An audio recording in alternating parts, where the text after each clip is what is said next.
This court is resumed. Please be seated.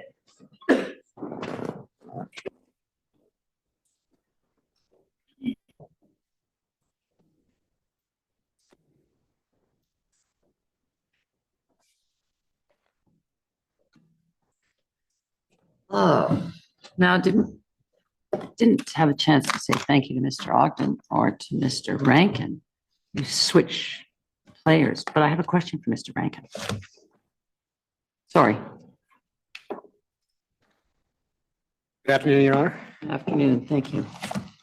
Just going to something.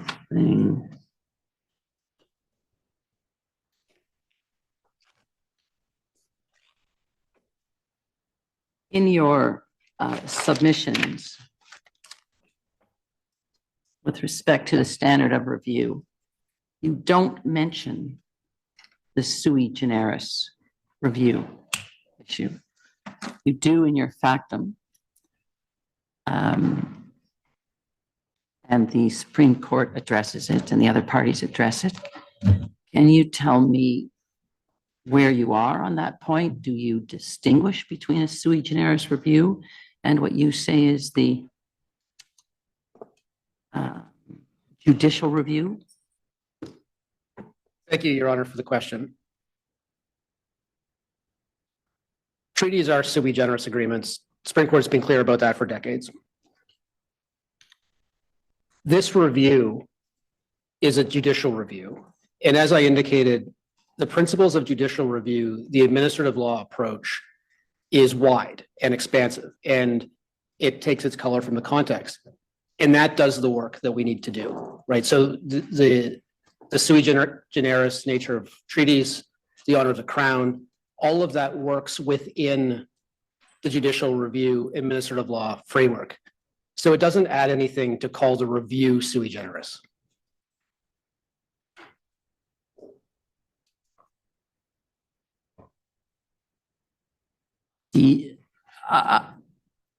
I don't have it before me, but you may know it. Does the Supreme Court only speak about a treaty having a sui generis nature, or do they talk about the review being a sui generis review? My reading, Your Honor, is that they refer to treaties as sui generis, but not the review itself. And I submit there's no need for them to do that again because the administrative law approach can do that work.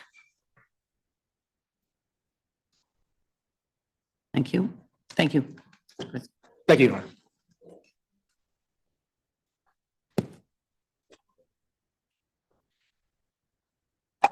Good afternoon, Your Honor. My name is Susan Keenan, and I'm co-counsel for Ontario. Welcome. Thank you. I'm going to address two topics. The first is the contents of the record in this matter.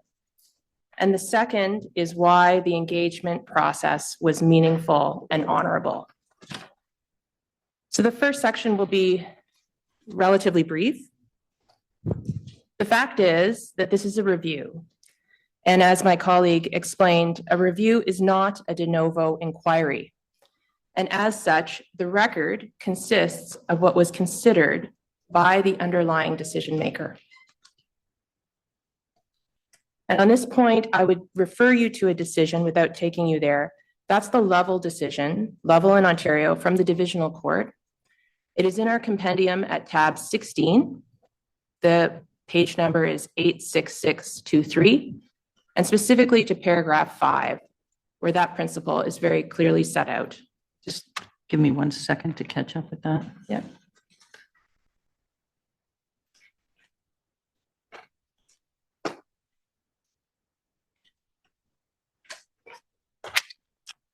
Tab 16, your compendium. That's correct.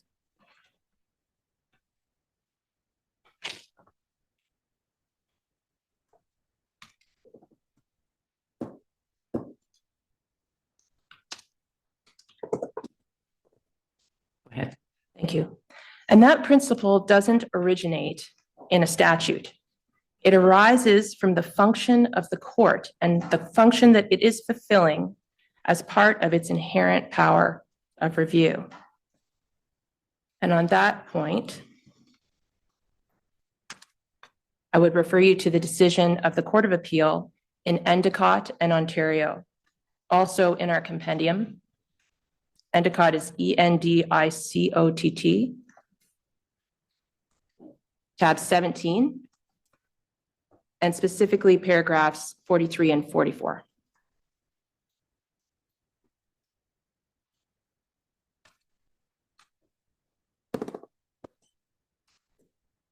Paragraph 33 and 44 or 44? 43 and 44. No problem. Thank you.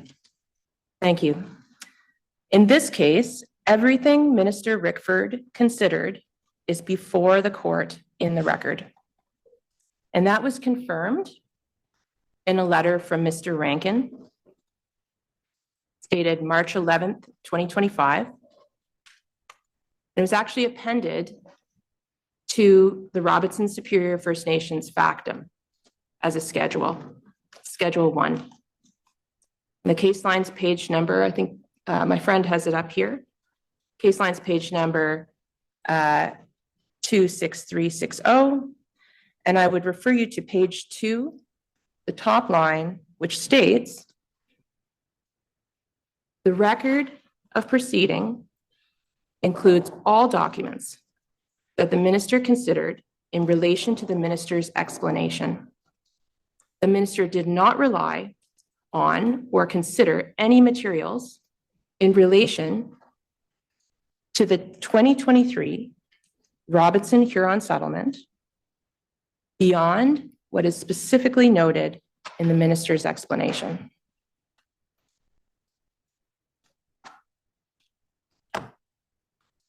So if one doesn't want to go running around after one gets that, what is it that he is referring to? So it's 3 things. And this is located at paragraphs 240 to 251 of the explanation. And that's in the record at pages 421 to 424.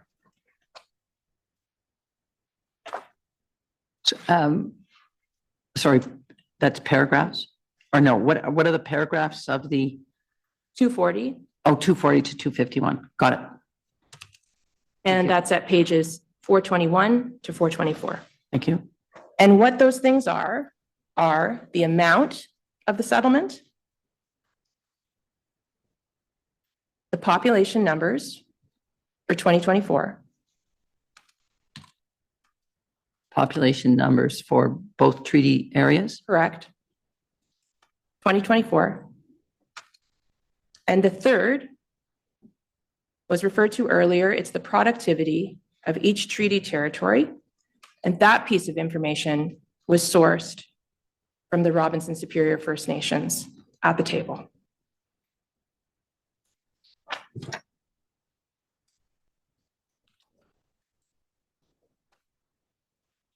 And was there a reference given to where, when, how at the table?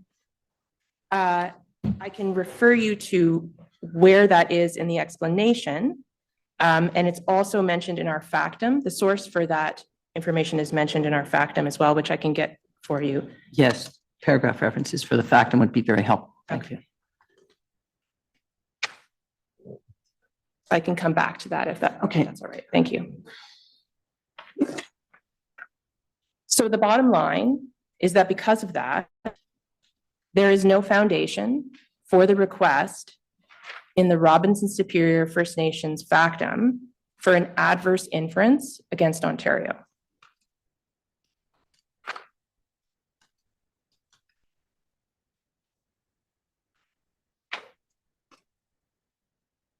And an adverse inference is only drawn where a party has put forward sufficient evidence to show that there is a document or a witness that is missing and there's no reasonable explanation for it. On that point,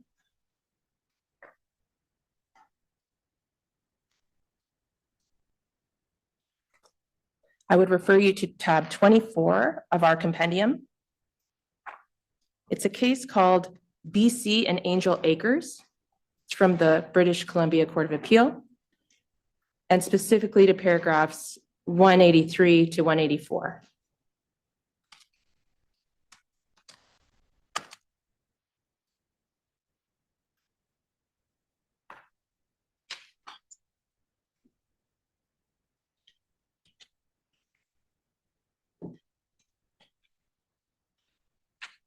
And we know here no evidence was filed other than what's in the record.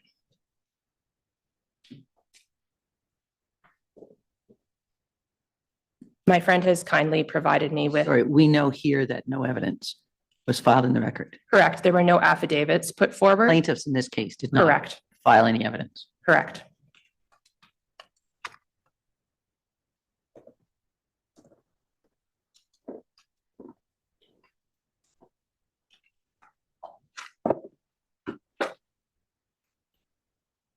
And my friend has kindly provided me with a reference in our factum to the information that I mentioned about the treaty territory productivity. Yes. It's in paragraph 153 at page 39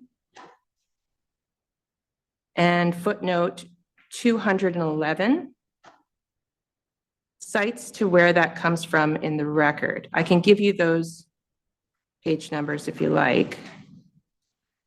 It's actually mentioned in two I places. presume it's hyperlinked, so Yes, thank you. thank you.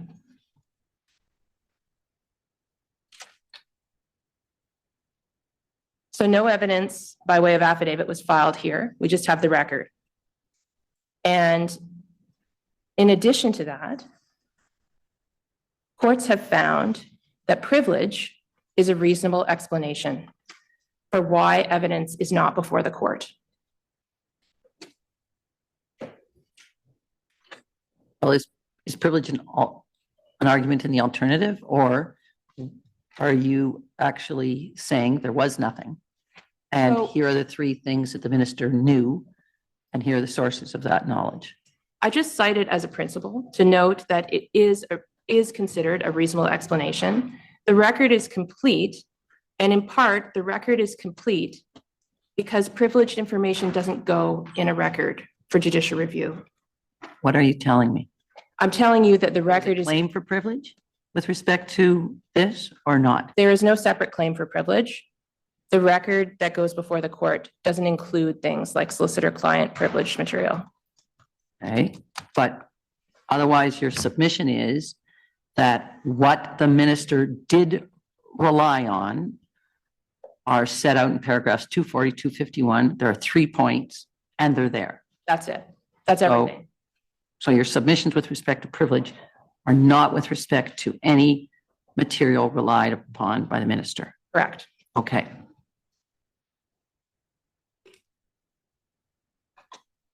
And I have two cases on that point that But you're deal. not claiming privilege. So Not why do claiming I need privilege. any cases on it? Fair enough. So the bottom line is that the record before you is complete. Well, complete. By complete, you mean that, just so that I'm absolutely 100% sure, Yes, there's not something else which is the subject of a claim for privilege. correct.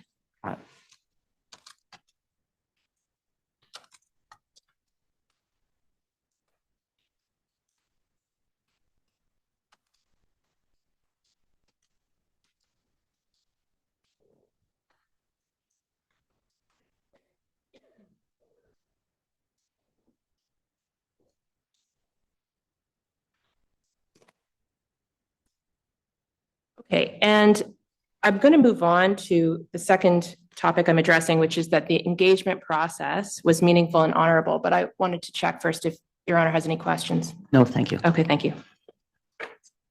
The Supreme Court directed the Crown to engage meaningfully and honorably to try and seek agreement on the past compensation amount.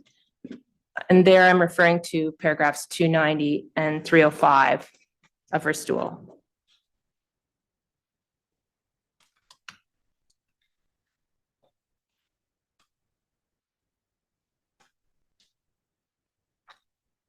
So first, I'm going to take you to two cases that arise out of the duty to consult context.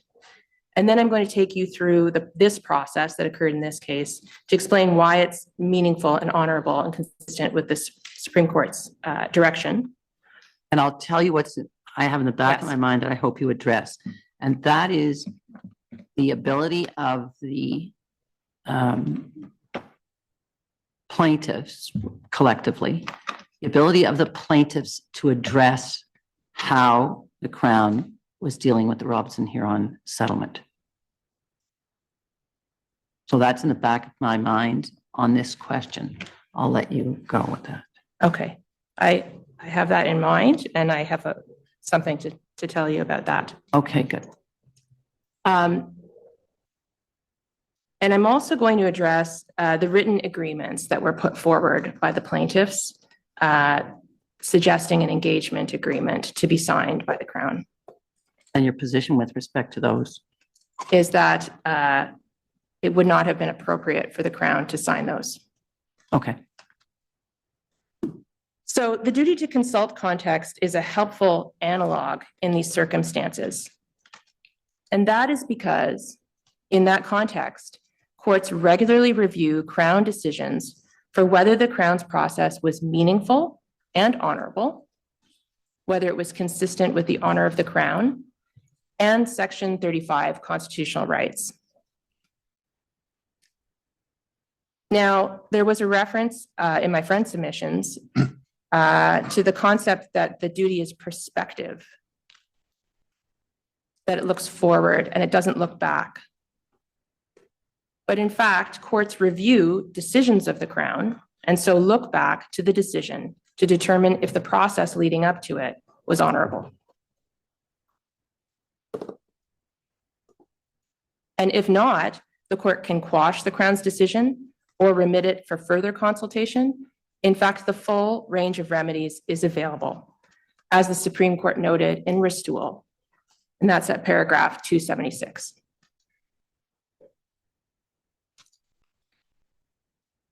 There was also a suggestion that the duty to consult only applies to asserted rights. That's actually not the case. The duty to consult applies in relation to established treaty rights.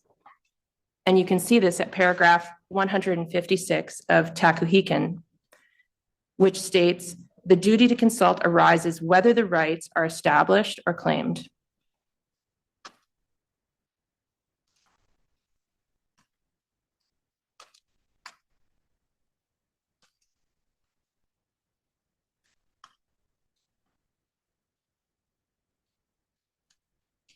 There were also submissions regarding the duty saying, well, that's just process, or it's just procedural. So Ontario doesn't suggest that this is an analog for the outcome, but it's a relevant analog for the process. And actually in Ristool, the Supreme Court referred to the Haida Nation case, which is one of the foundational duty to consult cases, on the point that good faith negotiations help achieve reconciliation. And that's at paragraph 261 of Ristool. So I'm going to take you to the Haida Nation case. I'm going to take you to the full case because there's a paragraph that's not in our compendium, but it is also at our compendium tab 26. So first, paragraph 7. In this case,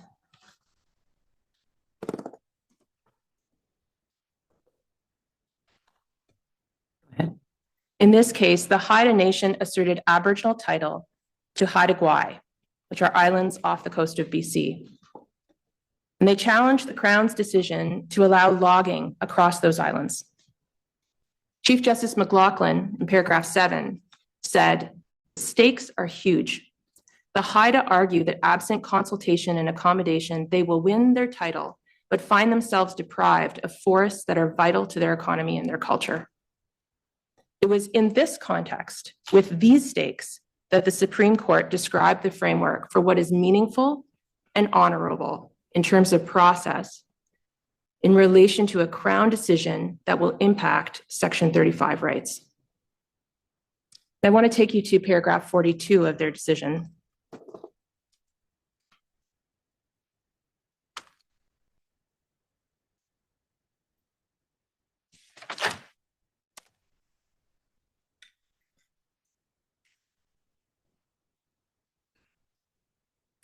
In describing the process that was necessary, the court stated, at all stages, good faith on both sides is required. The common thread on the Crown's part must be the intention of substantially addressing Aboriginal concerns as they are raised through a meaningful process of consultation. Sharp dealing is not permitted. However, this is the next sentence. There is no duty to agree. Rather, the commitment is to a meaningful process of consultation.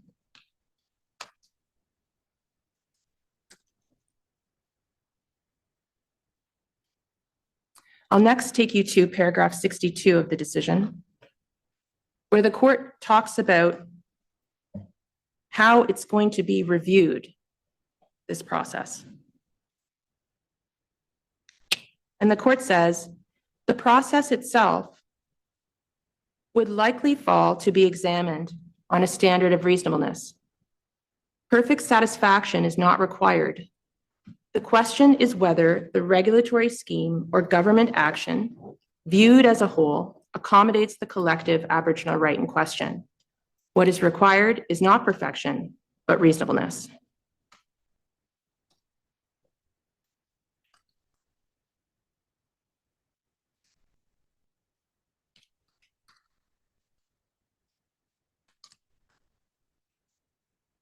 And I'd like to take you to a letter from Mr. Schachter on October 17th, 2024.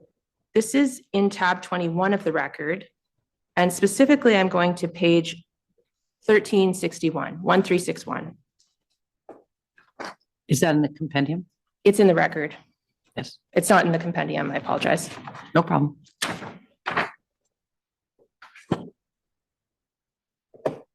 And the fifth paragraph down, it's highlighted.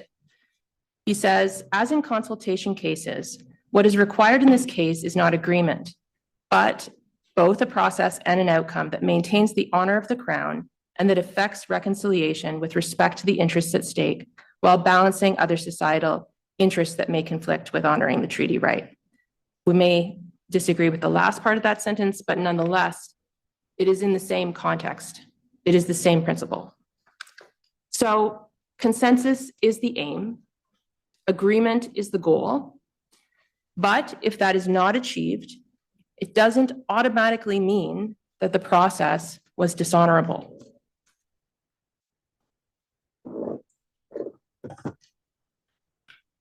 And the Supreme Court actually recognized this in Restool because they didn't require agreement. I don't think I have heard the submission that because the outcome wasn't accepted, that the process was not meaningful. I have heard specific complaints about the process. Yes, and I think Distinctly, or distinguished from the outcome. yes, and I think with regard to some of the complaints you have heard, the root of the complaint or the disagreement is actually a disagreement about material that was before the parties.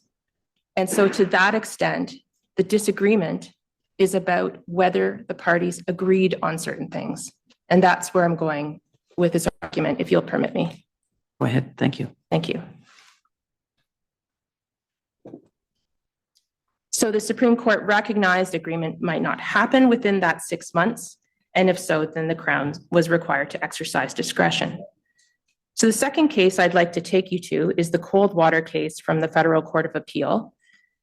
There's an excerpt in our compendium at tab 27. I apologize, I will refer to the full case because there are a couple of other paragraphs I'd like to show you. For this one, leave was denied to the Supreme Court. And the site is 2020 FCA 34.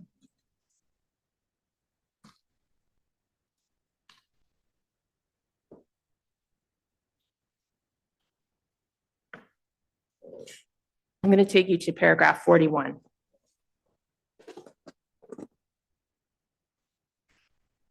So in this case, the First Nations challenged the approval of the Trans Mountain Pipeline. And there had actually been a prior finding that the duty to consult was not met by the Crown. And so it was sent back by the court for further consultation. And then it came back to the Federal Court of Appeal. And the Federal Court of Appeal made comments about what is meaningful. They talked about meaningful process. In paragraph 41, they said, so what do the words reasonable and meaningful mean in this context? The case law is replete with indicia, such as consultation being more than blowing off steam, the Crown possessing a state of open-mindedness about accommodation, the Crown exercising good faith, the existence of a two-way dialogue, the process being more than a process for exchanging and discussing information, the conducting of dialogue that leads to a demonstrably serious consideration of accommodation, and the Crown grappling with the real concerns of the Indigenous applicants so as to explore possible accommodation of those concerns. In cases like this where deep consultation is required, the Supreme Court has suggested the following non-binding indicia: the opportunity to make submissions for consideration, formal participation in the decision-making process, provision of written reasons to show that Indigenous concerns were considered and to reveal the impact they had on the decision, and dispute resolution procedures like mediation or administrative regimes with impartial decision makers. And I would submit that all of these indicia, including the foregoing indicia, were present in this engagement process. This where you're going to address Ontario's response to issues about the Huron settlement? That, what I can tell you about that, there was a suggestion that Ontario didn't say anything about what they were going to do with that settlement prior to making their decision. And that's not the case. And I can give you the pages in the record where that's clearly not the case. Okay. So those pages they're part of a memo that was provided during the engagement process. And it was to address the fifth factor. And you will find this in the record at page 2521 to 2522.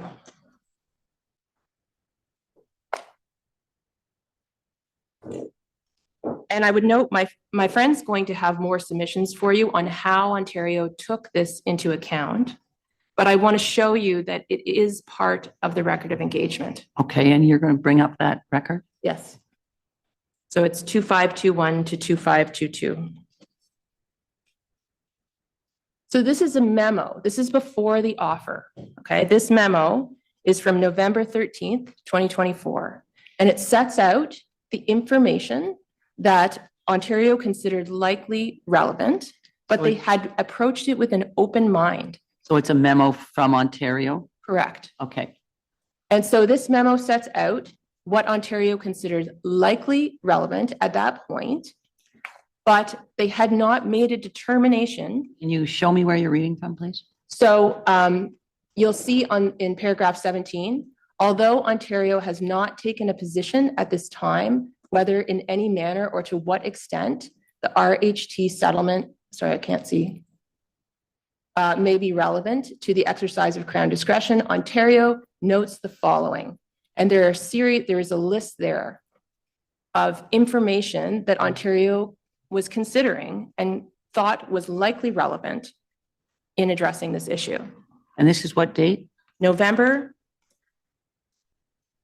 13th, 2024. So on November 13th, which is a month before the offer letter, Yes. and the decision letter is not that much different from the offer letter, Ontario says, we haven't taken a position. That's correct. But Ontario then says in their offer letter or as I understand from Mr. Rankin, here are the things we, and you, here are the things we considered. And we took those into consideration and we found it relevant. Yes. So what's missing between November 13th, when it's not relevant, and December 20th, when you make the offer, is an opportunity for the plaintiffs to engage on those topics, to have what is called meaningful dialogue, more than an exchange of ideas. I just, you can hear my trouble is that Ontario stands up today and says, we were there for full-on meaningful dialogue. And when I read this, that does not sound like meaningful dialogue. That says we're not engaging in dialogue. We're going to tell you what the Supreme Court says. The fact is, everyone at that table knew what they said. That's not Ontario giving their view, nor does Ontario have the, attitude to receive a response on the points that Ontario ultimately took into consideration.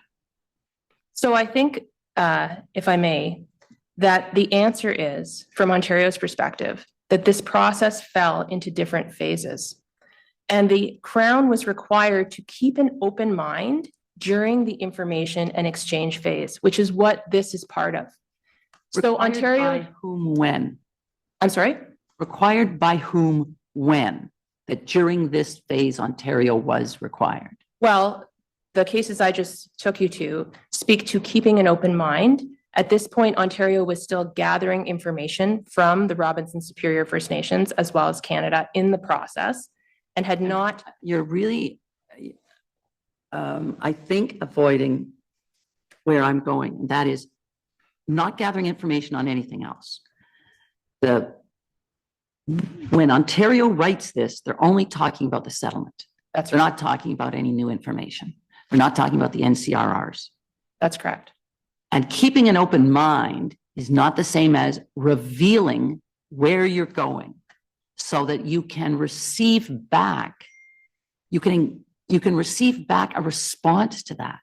So I think it's an aspect of the process I haven't mentioned yet, Okay. but what was happening was Ontario was providing these memos as prior context for discussions that were to occur at the table.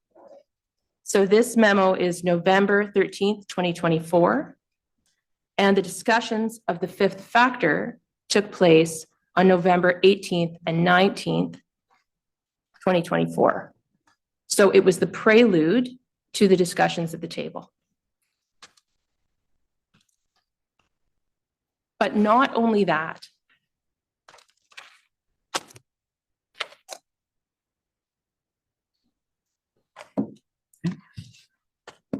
Not only that.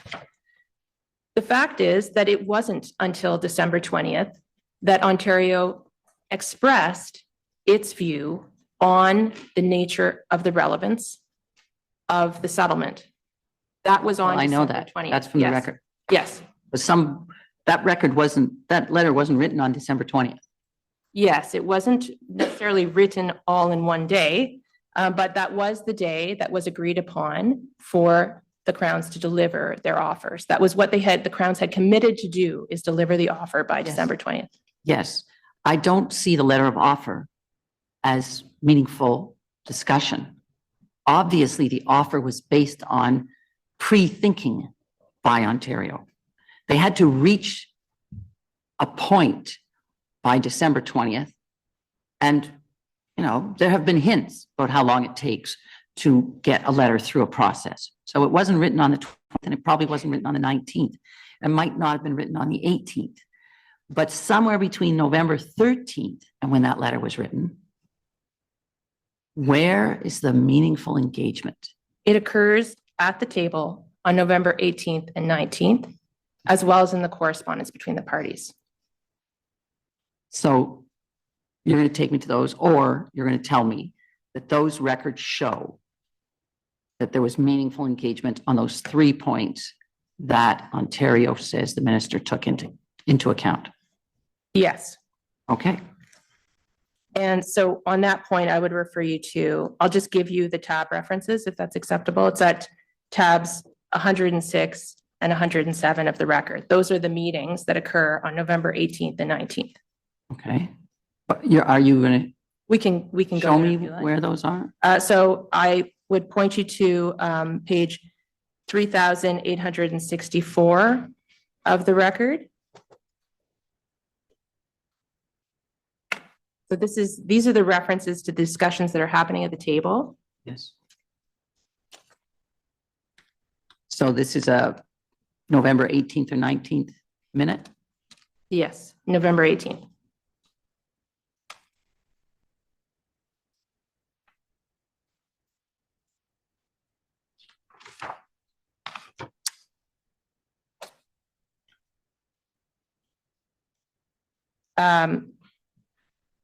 So I actually have a reference to the entire period because the entire minutes sets out the discussion between the parties on multiple issues in relation to the fifth factor, one of which is the Robinson Huron settlement. So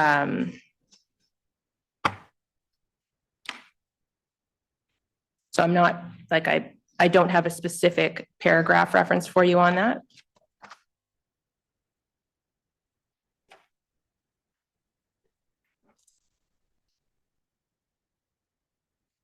You say somewhere in these minutes, there's a Yes. discussion. Yes. Can we come back to you on this? Yes, Because- please. Yes, okay.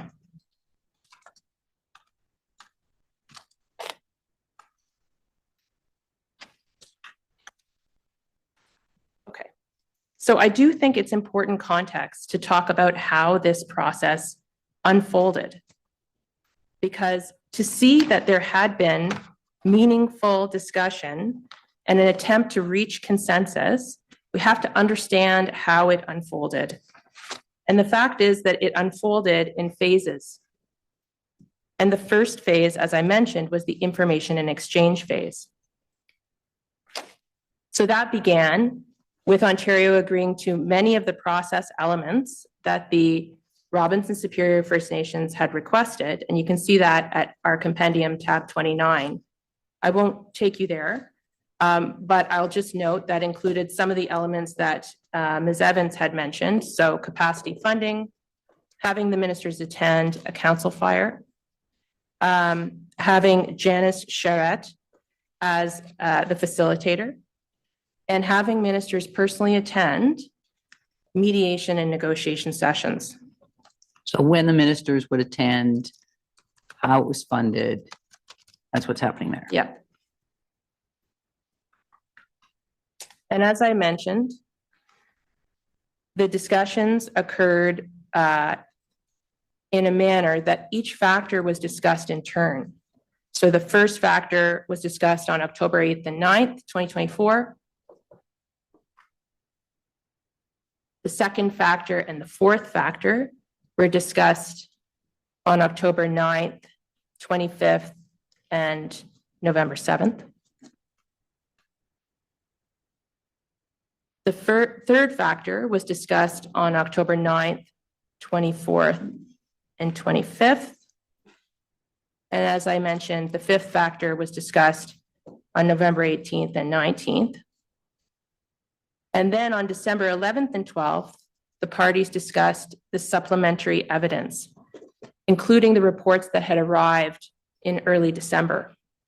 And you say that the RHT settlement was under factor 5. Correct. That's how Ontario addressed it. Thank you. And I would just note, because there was a reference to who attended at the table and whether they were able to obtain instructions or attempt to reach consensus. And there was a senior negotiator from the Ministry of Indigenous Affairs that attended along with counsel at the negotiation sessions. Now, I've explained that Ontario provided advance memoranda that set out all the information that Ontario considered relevant before each set of sessions, so that they could provide a response or information that would facilitate and contribute to the discussion around the table. And the first factor memo was October 2nd. That's located at tab 16.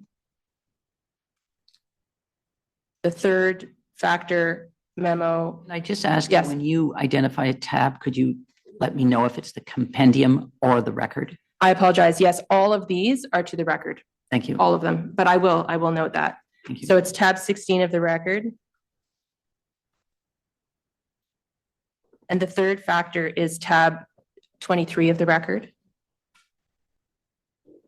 The memorandum for the second and fourth factor are at tab 28 of the record. And the fifth factor is at tab 34 of the record. Now, even apart from the RHT settlement, I think there have been submissions before you that all Ontario did was listen, and there wasn't really an engagement or a response. And I think that the memorandum that was delivered for the third factor actually shows that Ontario was not just listening, but actually attempting to respond in good faith and put forward what it considered was relevant in the negotiation and in the engagement. And so the third, The third factor is tab 23. and it's from Memo. October 21st, 2024. Yes. So located at, I'm going to specifically refer you to specific pages of that. It's pages 1369 of the record to 1378 of the record. The reason I say that is because Ontario was putting forward, here's the information we think is relevant that we should talk about, and an acknowledgement of the other view. Could you summarize when you're Yes. saying, here is the information? What is it what Yes. are the subject matters of those? Yes, so this included the net Crown resource revenue calculations that had come from stage 3. So this is in October, had come from stage 3 at different bring forward rates. And you can see that at page 1369 of the record. Well, I can't. I was just going to give you the page reference, but I can show you. We can go there. It's Well, if you 13. just tell me what you're talking about. So the memo with respect to the third factor, October 21st, I have the page references. There is a discussion of NCRR evidence from stage 3. Yes, there's also an acknowledgement of the First Nations view that the prior years of 1850 to 1875 were relevant, that they should be considered in the calculation. And the reference to the fact that the Supreme Court had said 1875 to the present. So this is one snapshot in this negotiation process. This is what the Crown is saying. Here's the information we know right now. Let's talk. And they said, we know that you believe 1850 to 1875 should be included. We also know the Supreme Court has said 1875 forward. So let's talk about that. Also set out Ontario's stage 3 position on the. But they didn't say, okay, we're good. We'll talk about 1850 on. Well, this becomes really important because then there's a concession, and Ontario agrees that 1850 to 1875 should be included. Where do they agree? December 20th? Yes. So there's no discussion. The plaintiffs don't have a chance to say to Ontario. Ontario could say, listen, Supreme Court says it's 1875. We don't see 1850. They have to discuss sort of I think of that midway game where you have to keep throwing something until the bell rings. Ontario doesn't tell them where they are. They don't say 1875 or 1860. And then you say there's a concession, but that's not in a discussion. Well, it follows upon a discussion. So this is about engagement and whether the Crown is taking into account in good faith, with an open mind, the concerns of the First Nations. And so they took it into account. And then after They that, listened. The Crown listened. They took it into. they discussed it at heard. the table. They heard. They listened, they heard, then they made their call, On December 20th, they made an offer, a negotiation offer. which didn't change on that point. It did, actually. The 1850 to Yes, I'll 1875? take you to the offer. So Sorry, I thought you said on December 20th, they conceded 1850. let me take you to what was in the offer. Okay, So this is from the explanation, December 27th, 2024.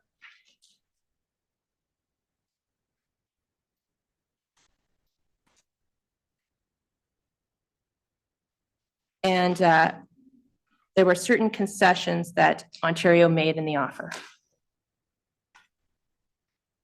So we can actually go to page 3055 of the record.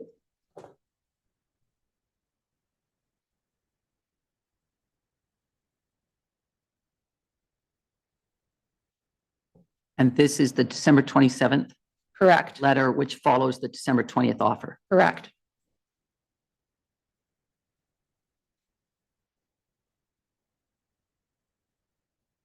And the third paragraph. Ontario accepts the Supreme Court of Canada's characterization of the longstanding and egregious nature of the Crown's breach. As a result, the Crown should consider the full amount of Crown benefits and expenses generated from the treaty territory from 1850 forward.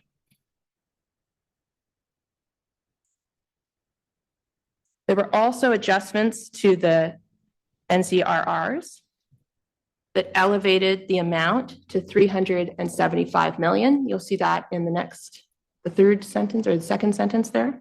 Yes. They also removed all negative annual amounts that the stage 3 experts had identified for the post 1945 period. And that's on page 3056, first paragraph.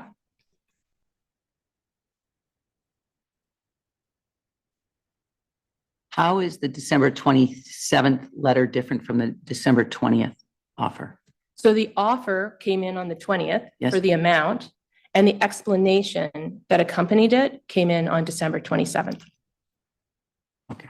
So it's simply an explanation for what the Crown is offering. I'm sorry if there was confusion. No, I apologize if I wasn't clear.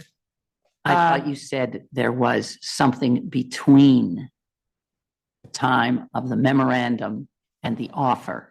In fact, there's something after the offer. There's a lot more after the offer. Right. I was asking about before the offer. Before the offer, no, there is not. Right. So the offer removes those negative amounts, which brought the shareable wealth to 2.7 billion.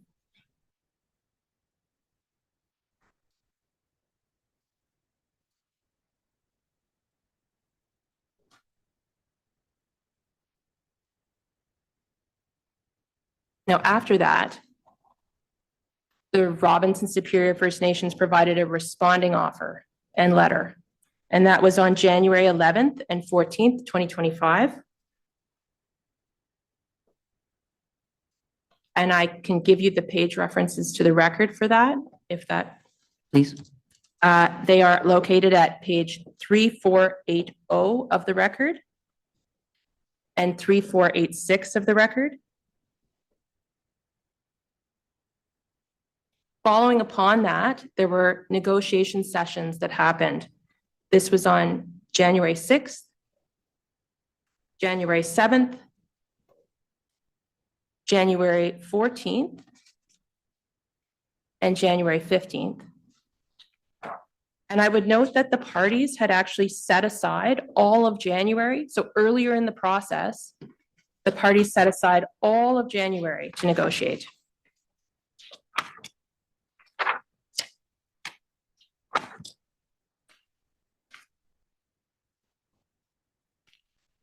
And I would note that the offer also addressed how Ontario approached the RHT settlement. And that is at paragraphs 234 to 253. It's at 3,118 of the record.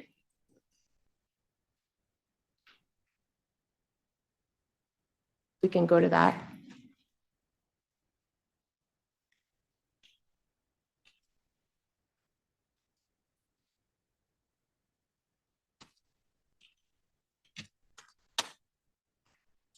And so you'll see beginning in paragraph 234, Ontario explains how it considers the treaty, the Huron Treaty settlement relevant to the exercise of discretion.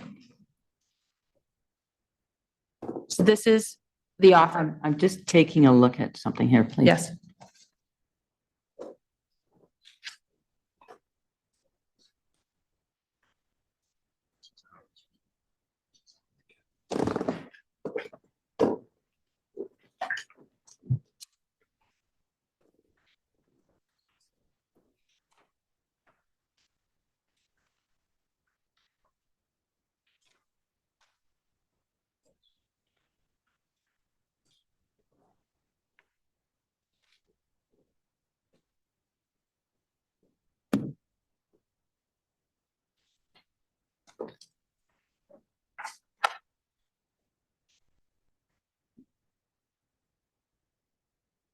So in the offer, which you're going to show me, here it is. Thank you.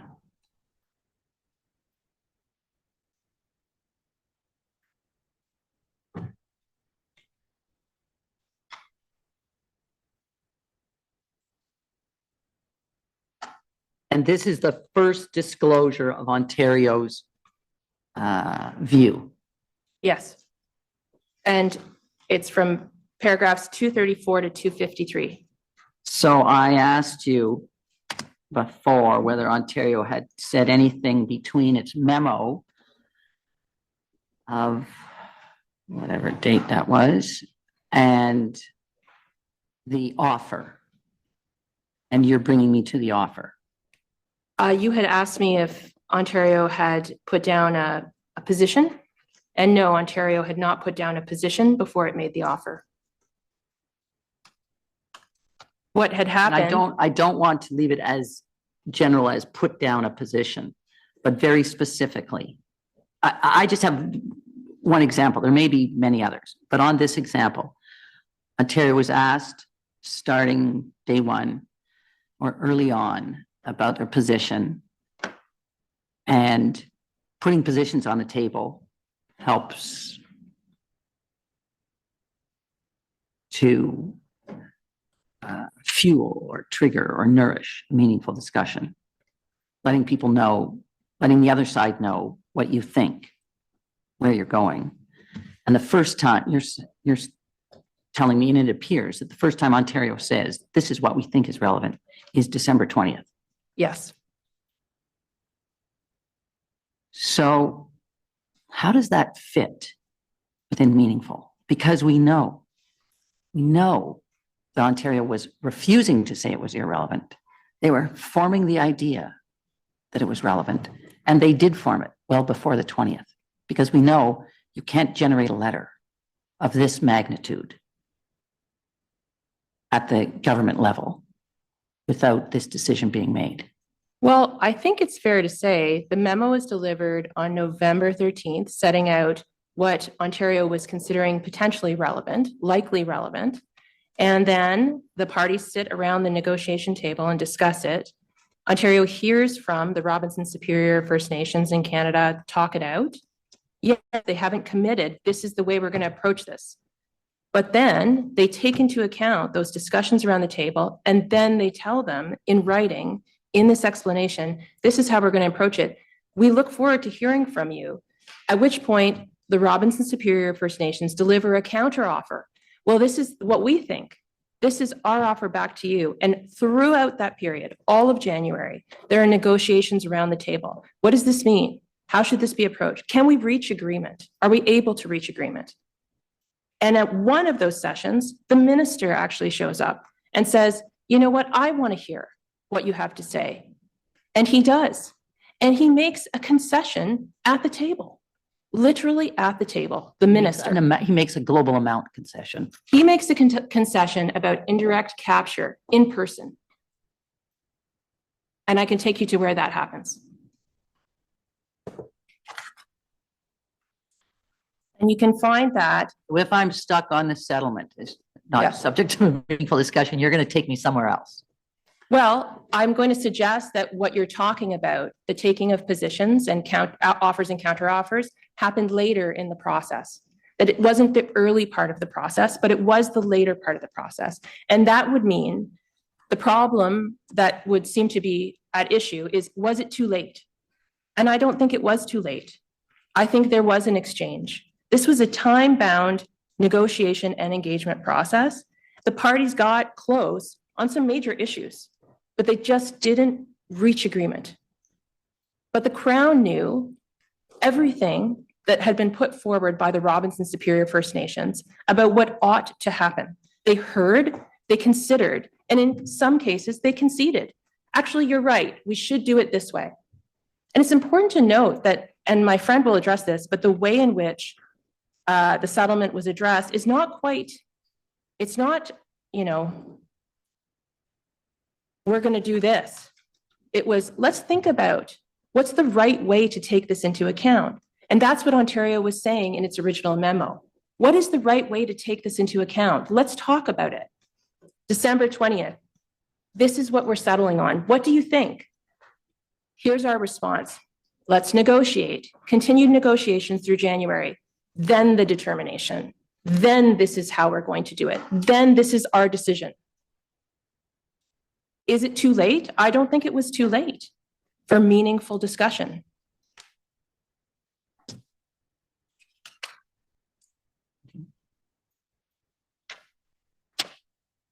So my friend's going to address exactly how Ontario did take it into consideration in the determination.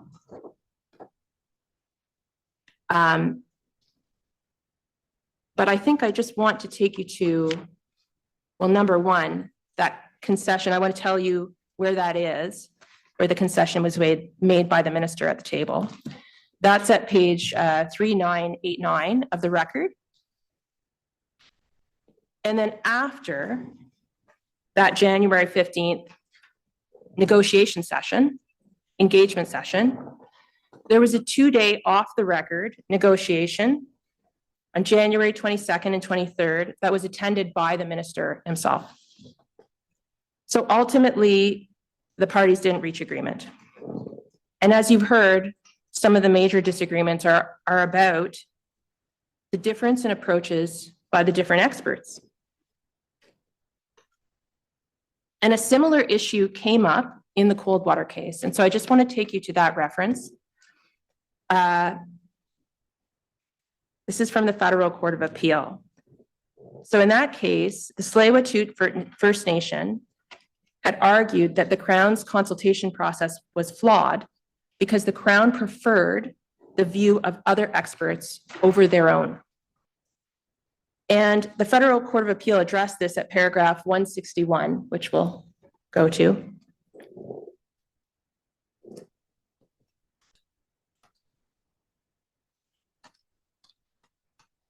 And they said, contrary to the Tsleil-Waututh submission, the record demonstrates that Canada engaged in meaningful dialogue with Tsleil-Waututh, respecting its concerns about project-related marine shipping impacts. While Canada disagreed with Tsleil-Waututh's experts on certain issues, disagreement is not grounds for invalidating consultation.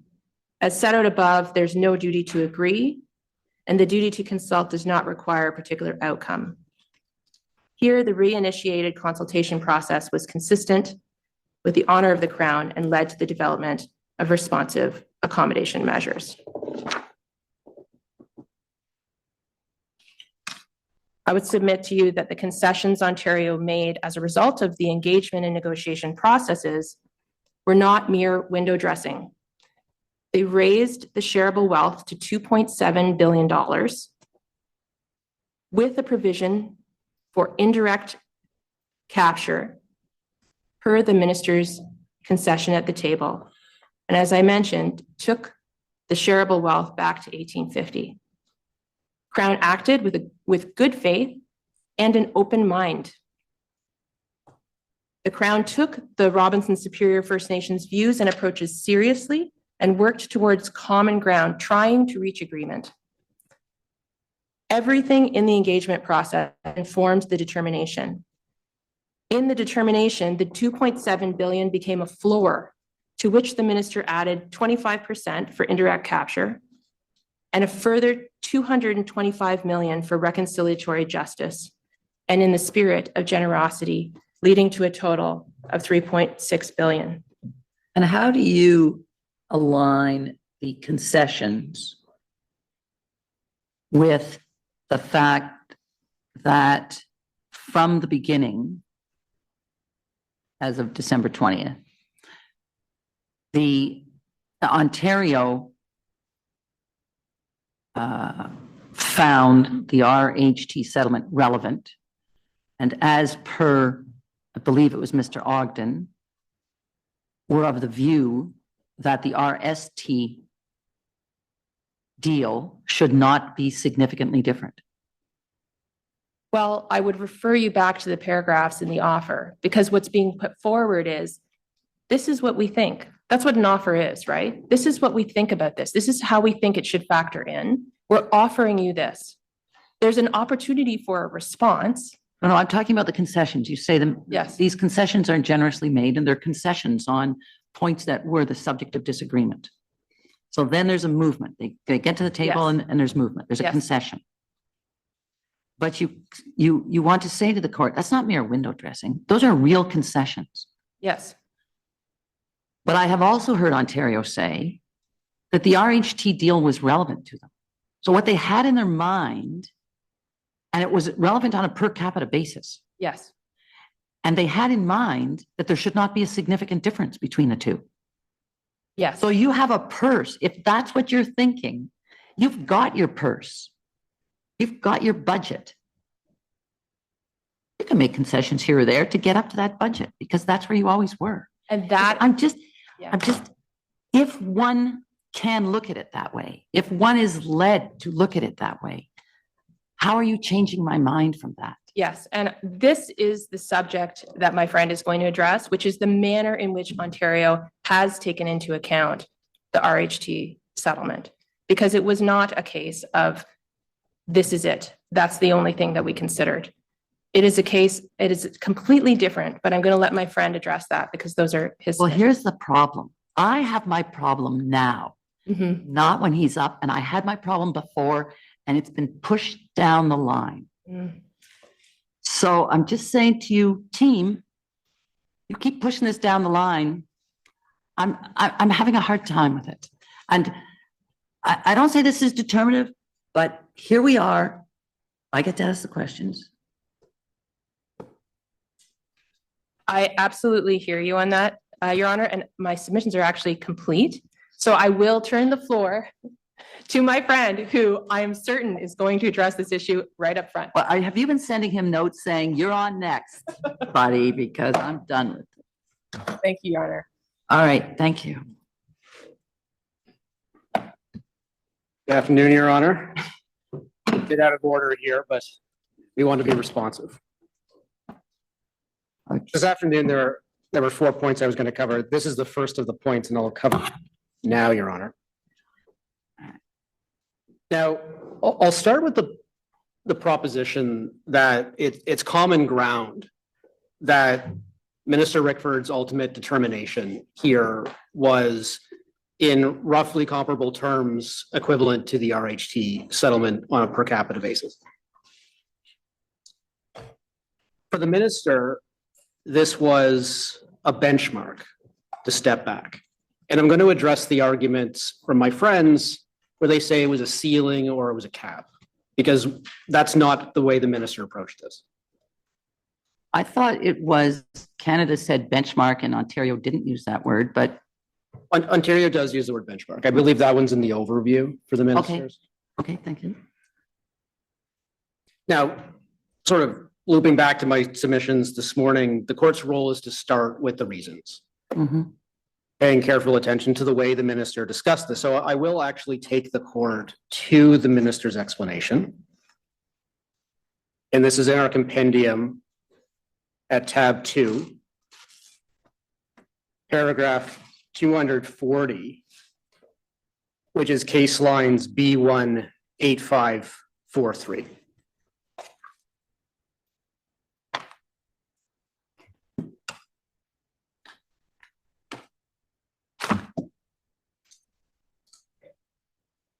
Paragraph 240.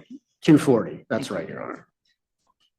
So again, this is the minister's ultimate determination, and as my colleague just indicated, that was the culmination of a process which included the memorandum of November 13th, which was put on the table. It was tabled, indicating likely relevant information, and that included things like the fact that historically parody was considered by Crown actors. That's set out in the memo. It was put on the table. Can I just ask you one thing? Of course.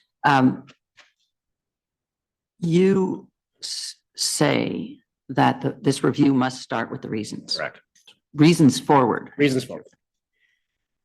Do you say that with respect to the court's review of the engagement process or with respect to the determination? With respect to the determination, that's reasons forward. Right. So my questions to Ms. Keenan were about the engagement process. And I'm happy to address that as well. The engagement process, the review of that, that's the record. So the record sets out what happened between the parties. And that's the on the record portion, by the way, Your Honor. There was discussion without prejudice as well. That's indicated in the minutes, but we can't talk about that. Right. But just on the process here, so there was a discussion throughout the engagement process about the RHT settlement. And I can give the court some page references, but the court will actually find that throughout the record where there was discussion at the table about this. But and what my Ontario, question always is, was Ontario not engaging? Was Ontario saying, we don't know where we are? Now, was it inviting any particular response to any particular issue? Or was it just saying, we don't know where we are? We'll put it off because we don't know where we are. So when you say there was discussion, is it something other than initiated by the plaintiffs? What is that discussion?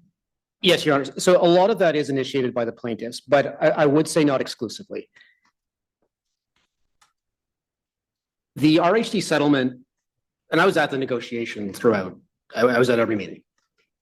The RHT settlement came up very, very early in the in-person meetings. And what Ontario indicated at that time, because the minister had not formed a view, was that we saw this discussion as being relevant to the honor of the Crown. And one of the things that happened early in the process was that the parties organized themselves around meetings to talk about specific factors of the Ristula analysis.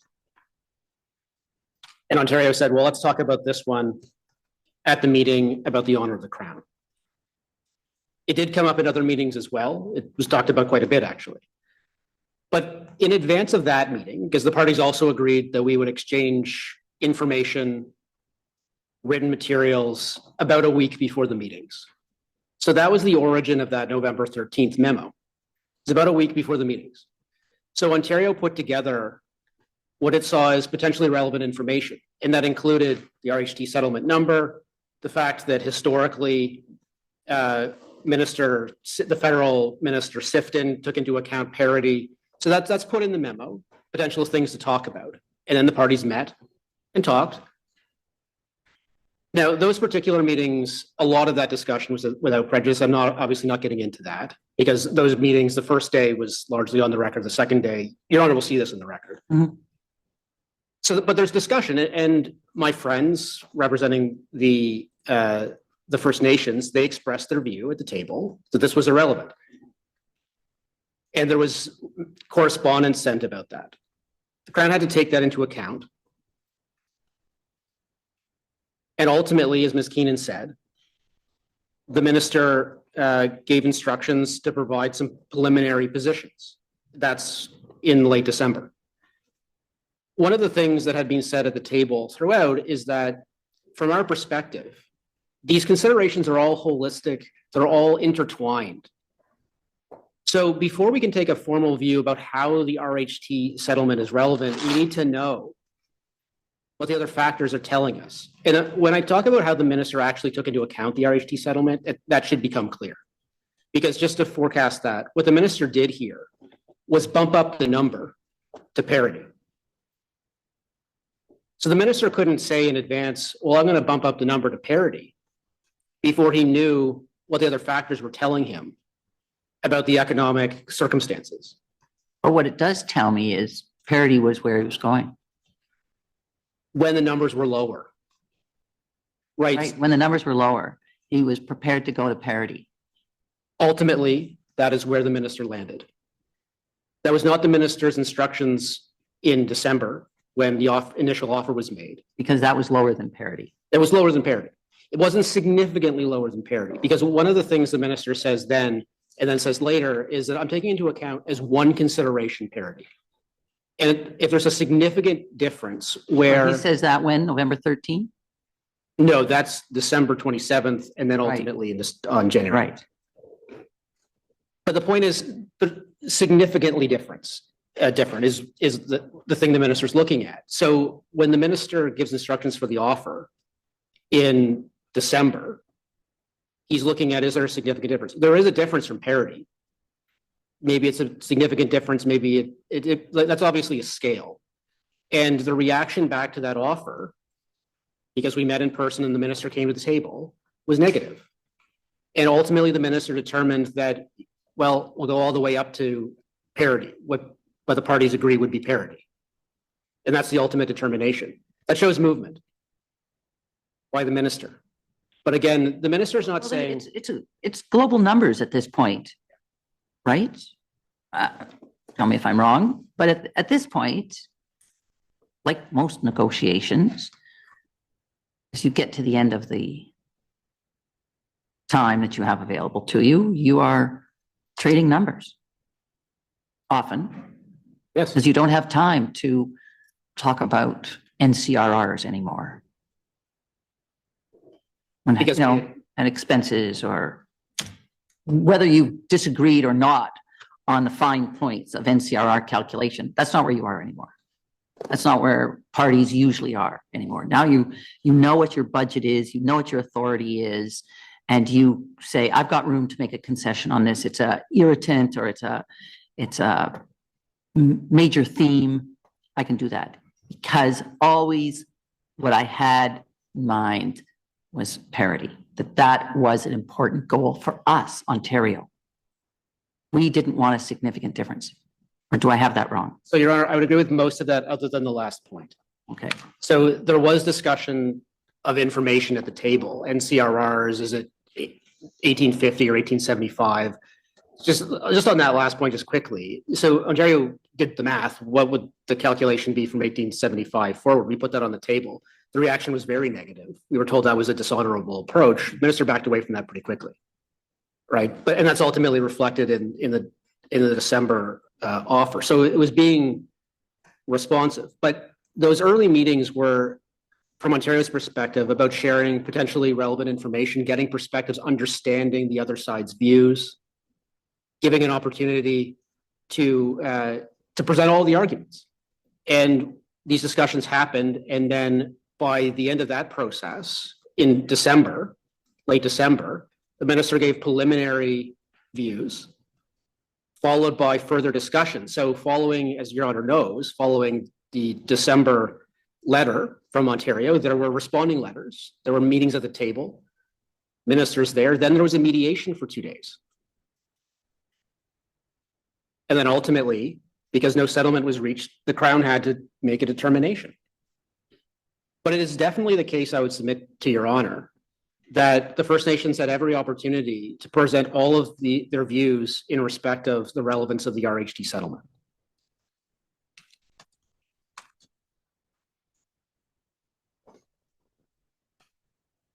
They had a chance to present their views. I don't think that's an issue here. I don't think they take the position that they didn't. And that's not my question. Yes. So again, Your Honor, Ontario's, But they didn't have a chance to present their views vis-a-vis Ontario's views. well, Your Honor, what I would suggest is that, so Your Honor is entirely right. Ontario did not take a formal position at the table until formally the minister had looked at all of the considerations and was able to articulate them all together holistically in the December 27th offer. So there was no formal position up to that point. But Ontario did, it wasn't that Ontario just said, we don't know. Because the November 13th memo actually sets out things that Ontario would like to talk about at the table, including the historical precedent of parity. Right, it wasn't a vague, we don't know, we'll let you know in December. There were specific considerations that were put forward, tabled at the meetings to exchange views, hear perspectives, understand the counterparty. And that ultimately led, together with everything else, because again, the minister, his view is clear from the beginning, that this is all holistic. We've got to take it all into account. And for me to know what to do about the Huron settlement comparison, I've got to know what the NCRRs are in factor 3. I got to know what the needs of the First Nations are, right? So the needs of the First Nations, for example, that was discussed subsequently in December here in Thunder Bay. So we had a table meeting about that, and we had expert reports, and there was a discussion, and we learned a lot at that table meeting. I was there at the table meeting. We learned a lot about the needs of the First Nations. And that ultimately got reflected in the December 20th or December 27th letter, and then the minister's explanation. So Your Honor is right that, you know, one doesn't start putting pen to paper on December 19th before December 20th. Your Honor is entirely right about that. But there's so much more in that letter, and it all had to be taken into account. And we were still receiving information at the table in December. Here in Thunder Bay. And then that took us right up to the holidays. An offer was made December 20th, and we worked through Christmas. And the letter from the minister with the instructions of the minister, I sent the letter, but it was on the instructions of the minister on December 27th, right after the holiday.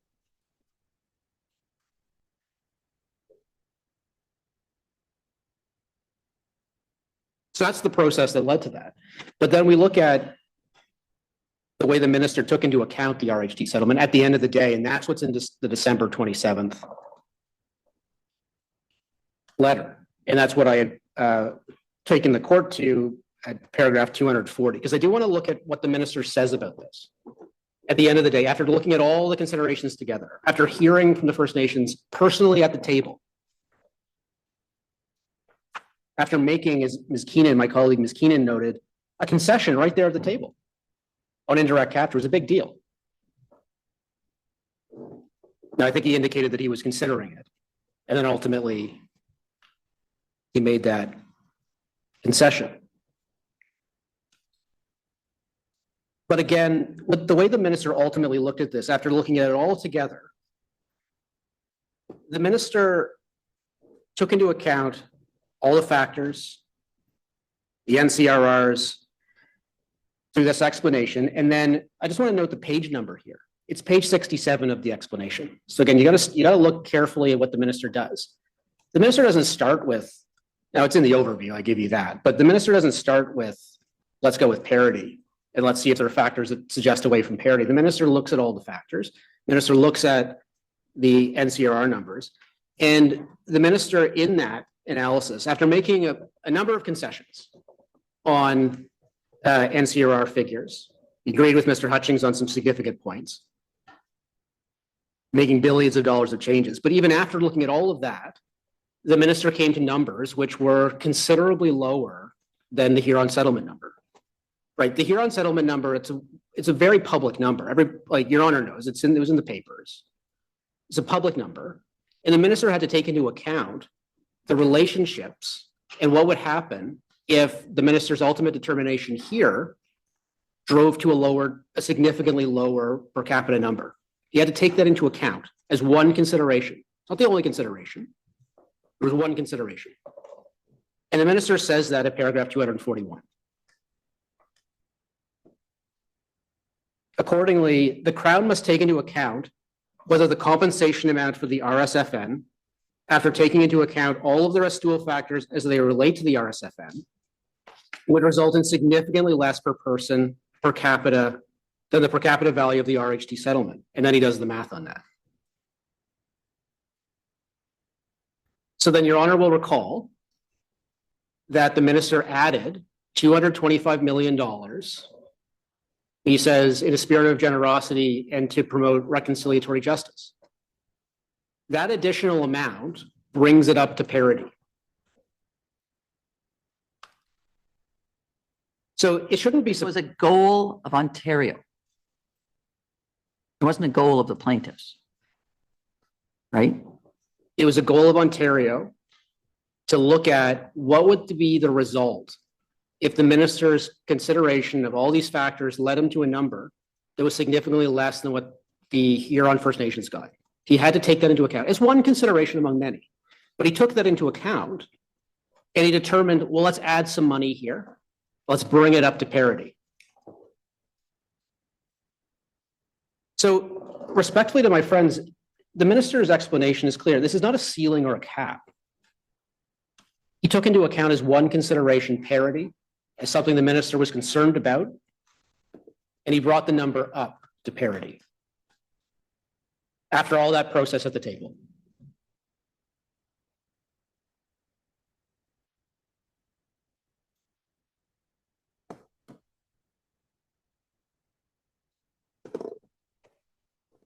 Now, there was some suggestion that this represents a reasonable apprehension of a bias that the minister may have had.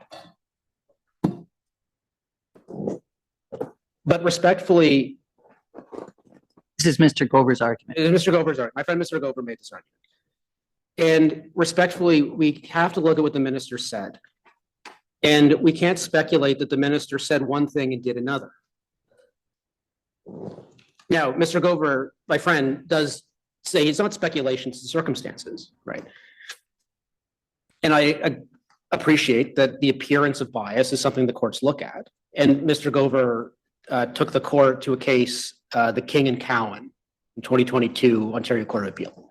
And I don't even want to say that Mr. Gover argued that there was a reasonable apprehension of bias, but rather that the test for reasonable apprehension of bias was a good, as you say, analog for what he thought was going on. Yes, I think that is entirely fair, Your Honor. I mean, I was going to go on to say that the King and Cowan is not an applicable authority. I'm sure if Your Honor's read it, I don't need to get into that. It obviously was a very, very different circumstance in the criminal trial. But my point being that it's very different from this. Again, we need to look at what the minister said. We can't speculate that the minister did something other than what he said. There was some suggestion from Your Honor as well that maybe bias isn't the right approach. Maybe it's fettering discretion. And fettering discretion is a concept in administrative law. It happens where a decision maker decides that the scope of their discretion is going to be narrower in some binding way. And a way of looking at that, Your Honor, in terms of what it is where a decision maker, rather than looking at the specific facts of the case, they decide to apply some other principle in a binding way, right? So we'll decide not based on the facts, we'll decide the discretion based on some rule that I'm applying. Some rule or irrelevant consideration. Or a relevant consideration. So that's what fettering discretion is. But respectfully, the minister's explanation is anything but not considering the facts. Because before the minister came to the relevance of the RHT settlement in the explanation, he considers all the facts. And again, he's concerned about what would happen if the number that I ultimately decide is significantly less than what the Huron First Nations got in a very public way. He's got to take that into account. So he takes into account all those facts, including the ministers. This is a minister of the Crown here. The minister is concerned about the relationships and the impact. And he takes this into account. And he determines that parity, as one consideration among many, is something of value to the Crown. to bring the number up. Again, not to hold the number down, to bring the number up to parity. So that's what the minister did. And we suggest and argue that there is no basis to interfere with the minister's consideration of this in a holistic way.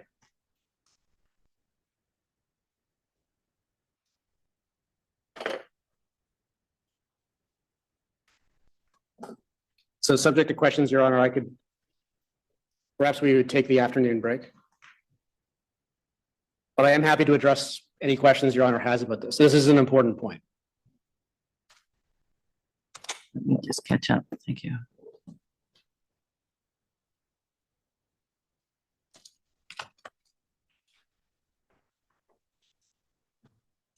We'll take the break. Thank you. Thank you, Your Honor. All right.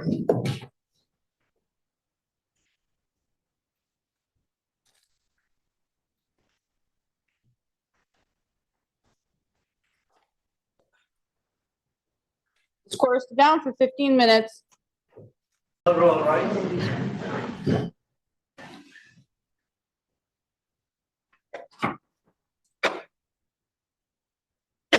Score is resumed. Please be seated.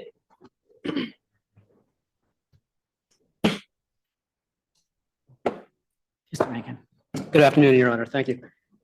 So I stand here with some housekeeping as a preliminary matter, plus happy to address any questions. Your Honor. Has this schedule been thrown into disarray? We have been slightly thrown off, but not irreparably so. And we've spoken with our friends and with court staff and proposed, if it works for Your Honor, that we could go until 5 o'clock this evening. And then we should be able to finish.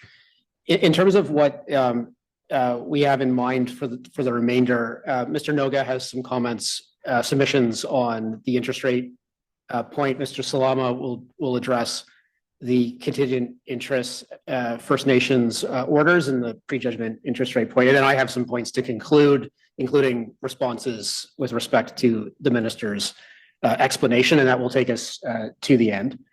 So that is the plan. One other point of housekeeping is Ms. Keenan indicated that she would provide or could provide some page references to where in the record the Huron settlement was discussed among the parties. I could give that to Your Honor. I could read it into the record. Or as I indicated myself, it was discussed all throughout. So it's a long list of page references. So it's entirely up to Your Honor in terms of how you'd like to proceed. Why don't you give me that at the end if we've got the time? Very good. Very good. Okay. Thank you, Your Honor.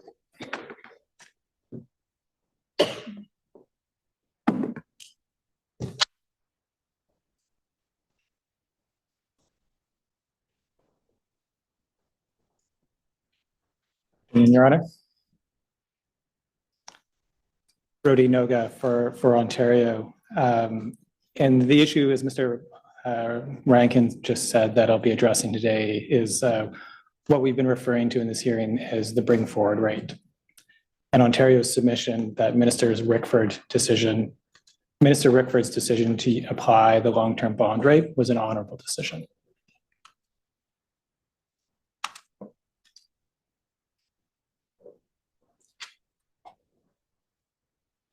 And as my colleague set out earlier today, we're in a review of the minister's justification, and a deferential review of the minister's decision is a reasons first approach. And so what I intend to do today, it'll be only about 15 minutes, is take the court directly through the minister's reasons to explain into, put into context. Mr. I do not mean to interrupt my friend. I think members of the court are having difficulty hearing him. If I could ask my friend to keep his voice up a little bit. I will do my best. I'm congenitally soft-spoken, so I will do my best to project. And What's happening with that mic? Does it do anything? am I a little bit too far back? Is that better? Okay. Doesn't go.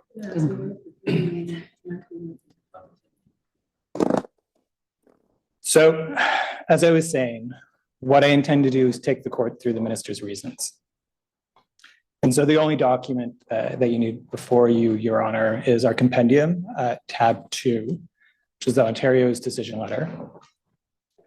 Starting at paragraph 134, which if in the case lines reference is B18513.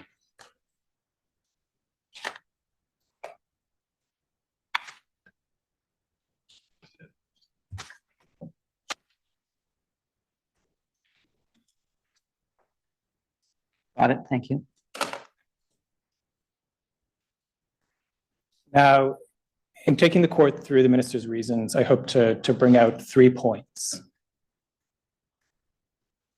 Point number 1 is that the minister's ultimate conclusion that the long-term bond rate was the most appropriate bring forward rate flows from the rubric or the framework from the res tool decision, as which Mr. Ogden provided submissions to the court on.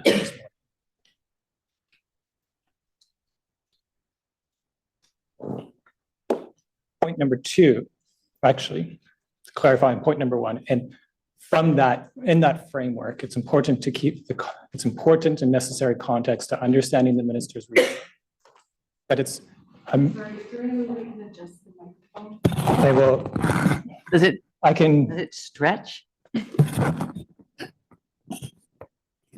I can lean, what I can do is lean forward. And It doesn't raise, but it does lower if you wanted to sit so that it was closer to your, one of our colleagues last time sat. Okay.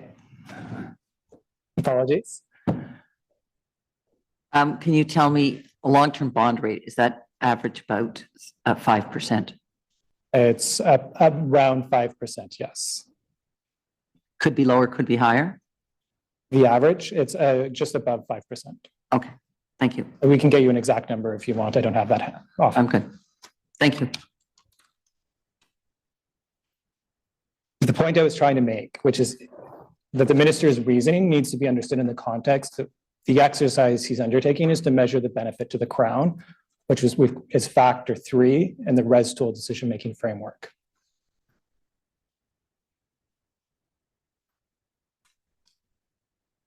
My second point, so the minister reasonably concluded based on the record before him that when you're measuring the Crown benefit, the present value of the Crown benefit, the long-term bond rate is the most appropriate rate.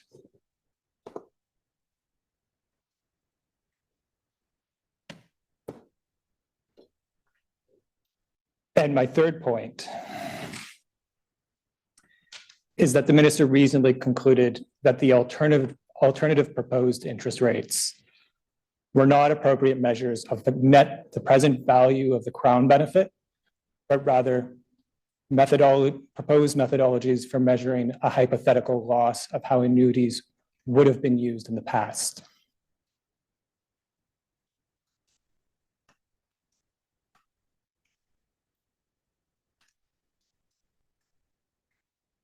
So I'll start at paragraph 134, where the minister begins to set out, explain the exercise that he's undertaking. And this is 134, this is part of the section in which the minister is addressing factor 3, the benefit to the Crown.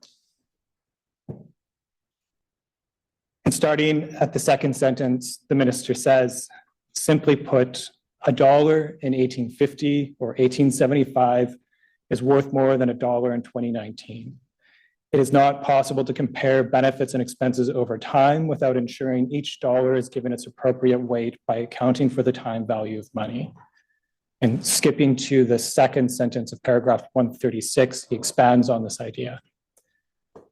The point of the exercise is to determine the present value of the benefits and expenses, so that they may be added and then compared using the same common denominator.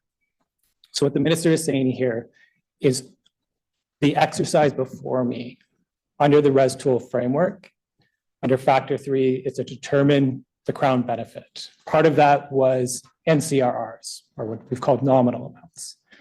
To be able to add those numbers up to have an ultimate sum that can be weighed as part of the res tool framework, you need a methodology for normalizing those values across time. And then to ensure there's no ambiguity, the minister makes clear what the exercise is not, what he is not engaging in.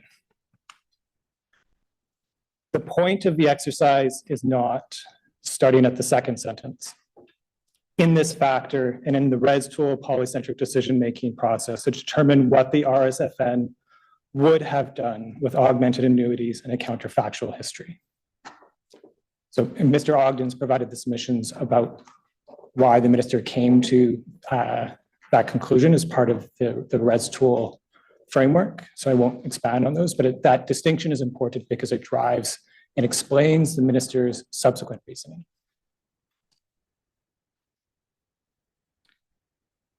And the reason why he ultimately chooses the long-term bond rate is the ultimate sentence in paragraph 136, which is long-term government of Canada bond rates are most consistent with the time value of money, the value that money had across time, generally in the economy, rather than the value it might have had to a small group if they'd invested in a particular way.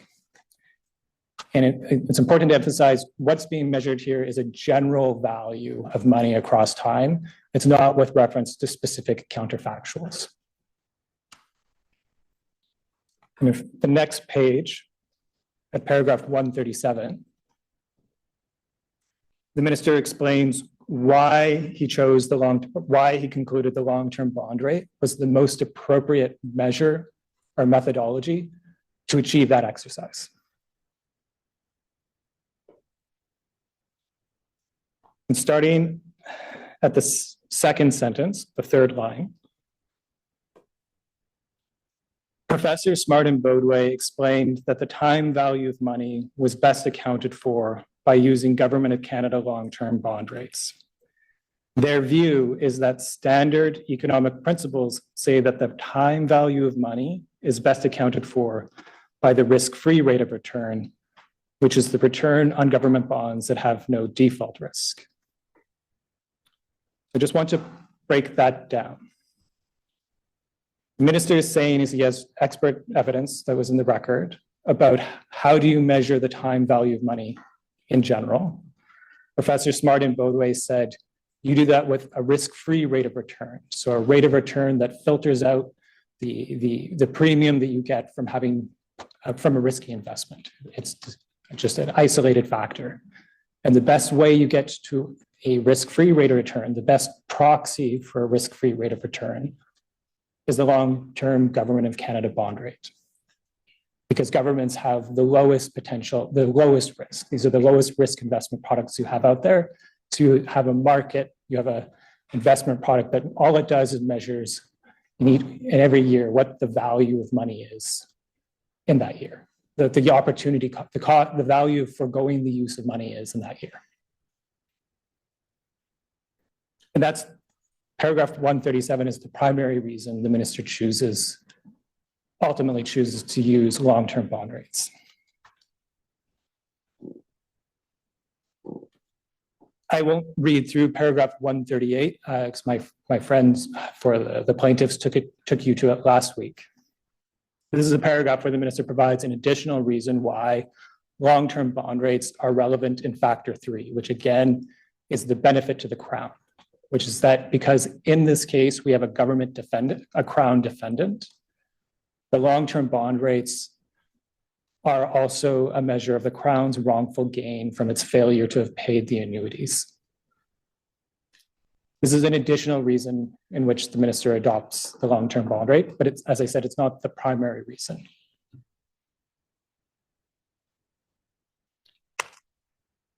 Paragraph 139, the minister addresses what was the primary critique of using long-term bond rates, which was from the plaintiff's experts that the First Nations would not have actually invested in long-term bonds. And the simple answer to that is the minister is not saying that they would have. This is not, as he said at the outset, this is not an exercise of measuring how annuities would have been used in the past. It's how do we account for the present value of the benefit that the Crown received from the territory since 1850.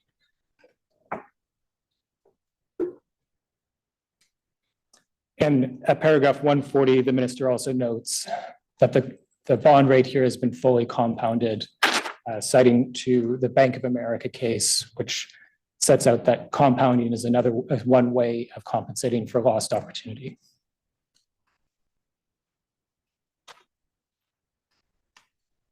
And I will go through briefly the minister's reasons for not adopting the other three proposed interest rates that arose in the engagement session, which were the band trust account rates, the 60-40 portfolio, and the Canada Life approach.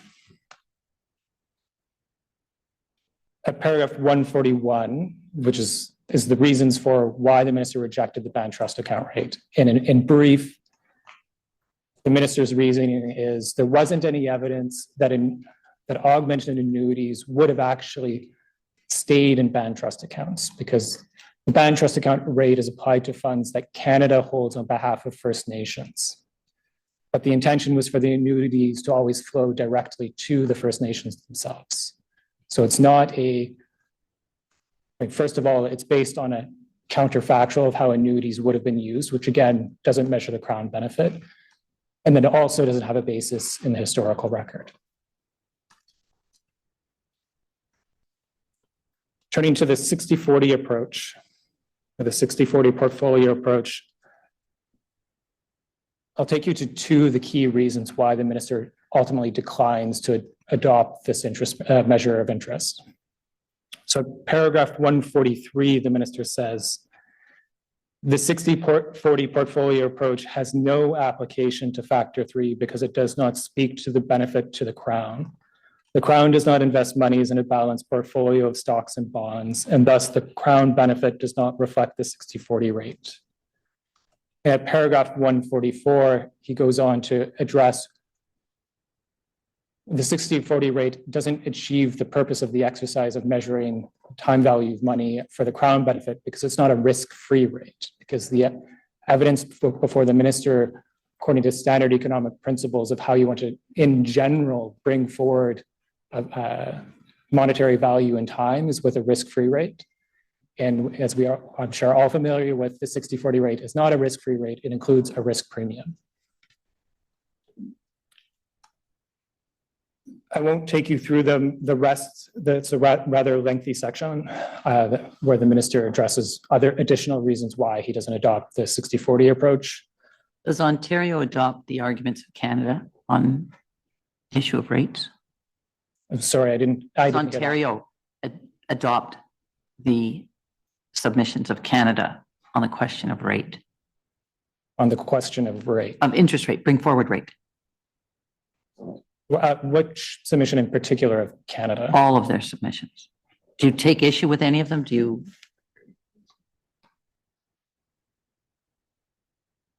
Conferring? I don't believe so. No, we haven't taken. I don't know if I can answer that in general. We agree with Canada's treatment of the evidence. Thank you. Of the evidence, sorry, I'm looking at, do you differ from Canada on why you reject 60-40 rate, or why you prefer long-term bond rate?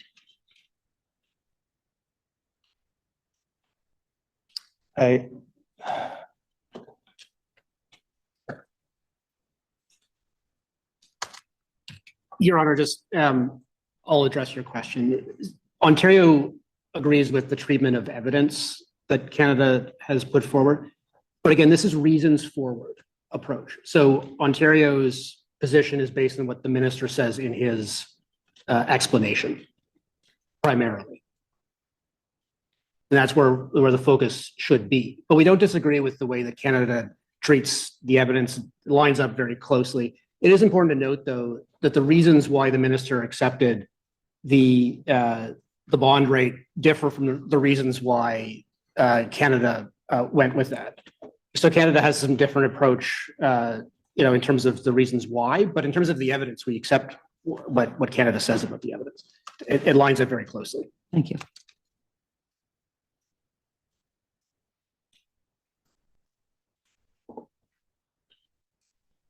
Just have two very brief points to make before I conclude my submissions. One, before moving off the topic of 60/40, I want to acknowledge that my friends for the contingent interest First Nation have, I believe the court framed it as there are two theories factually of how you get to a 60/40 rate. One is the First Nations actually would have invested in a mixed portfolio of stocks and bonds, or alternatively, a proxy for social investments. And did I take you to paragraphs 143 and 144? Yes. Yes. Those paragraphs are fully responsive to that as well, because it doesn't matter the way that you get to factually to a 60/40 portfolio, it still doesn't measure the Crown benefit.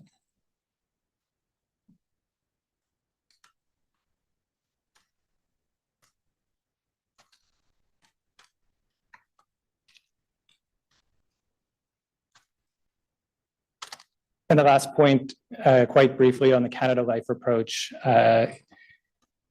is that the same reasoning applies to the Canada Life approach. It's a measure based on how funds would have been used in the past, and it includes a risk premium, so it's not an appropriate measure of the Crown's benefit, the present value of the Crown benefit.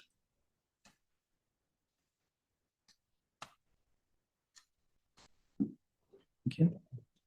And subject to any questions, those are my submissions. That's it. Thank you very much.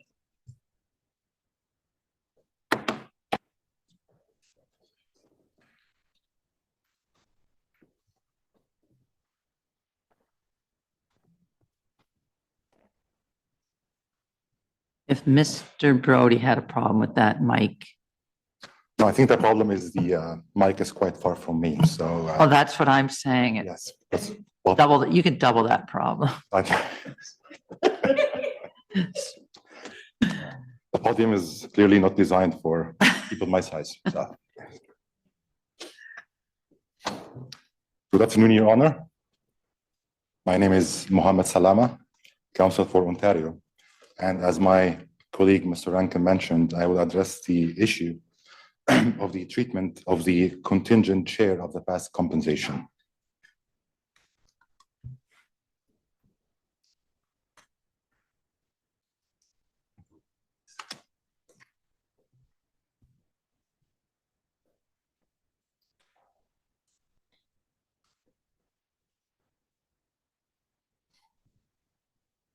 Please go ahead. Thank you.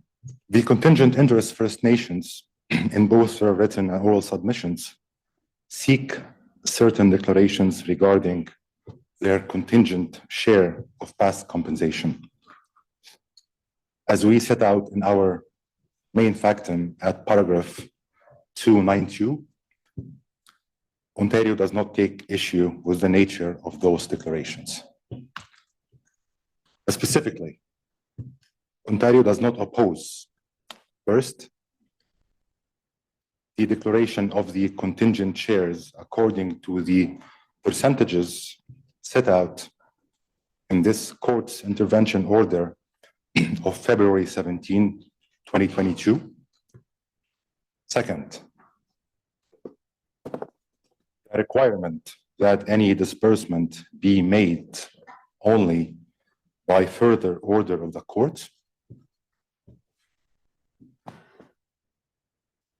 Third, the right of each contingent First Nation to bring a motion for the disbursement of its share. And fourth, the ability for such disbursements to occur separately from one another.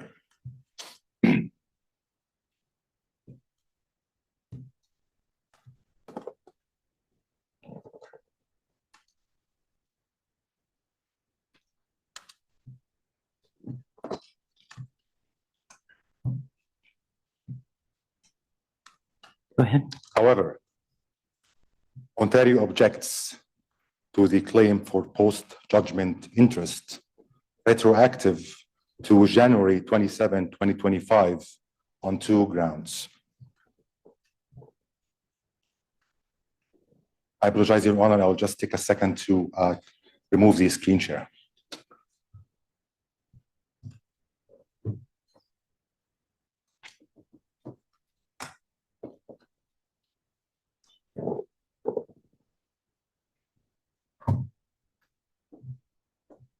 Thank you.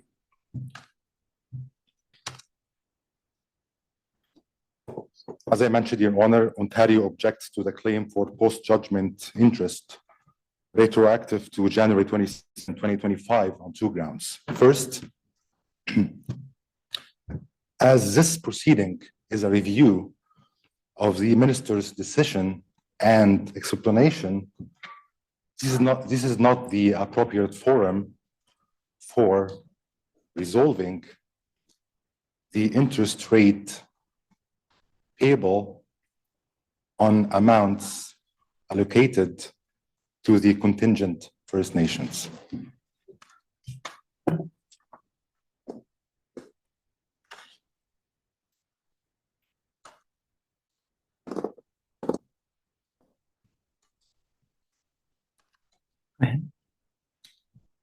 Second, our second ground of objection. Consistent with Section 129 of the Courts of Justice Act, post-judgment interest cannot begin occurring until the amount of past compensation is ascertained and ordered to be paid by the court.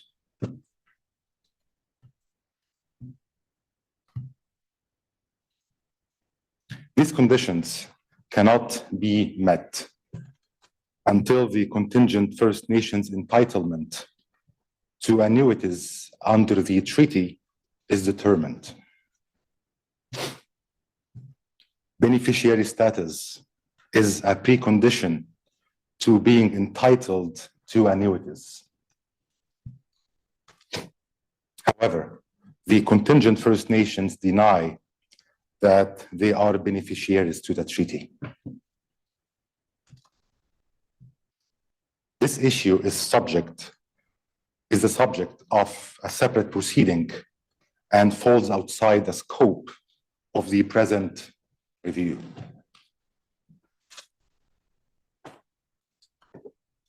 It's also important, Your Honor, to emphasize the rationale of post-judgment interest. We do not say it is punitive. We say at paragraph 296 of our main factum that its purpose is to discourage or disincentivize the defendant from delaying payment under an existing judgment to the entitled plaintiff.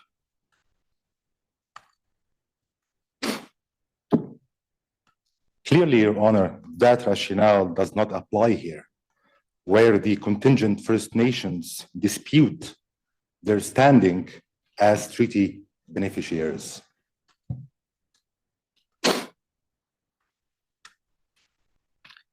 However, you do accept that one purpose of interest is to recognize the time value of money. I will get to this, Your Honor, in my next point. Thank you for the Okay, question. Thank you. Your Honor, if an interest rate is to be set, actually, Your Honor, I will respond to your question first. And this is a very good question. As I understand the argument. Nobody else said that today, so I appreciate it. My Honor, as I understand the argument of my friend for the contingent First Nations, I believe the only or the main basis for seeking interest at this stage is a concern or the consideration of preserving the present value of money. This is actually the precise and exact rationale of pre-judgment interest. And the jurisprudence is crystal clear on this. And I will just provide an example of the jurisprudence on this, a decision from the Ontario Court of Appeal. It's not in our compendium. So it's the appeal decision in Somers, SOMERS. Citation is 2002, Canley 45001. In that decision, Your Honor, the Ontario Court of Appeal made at paragraph 23 a general statement about the rationale of pre-judgment interest.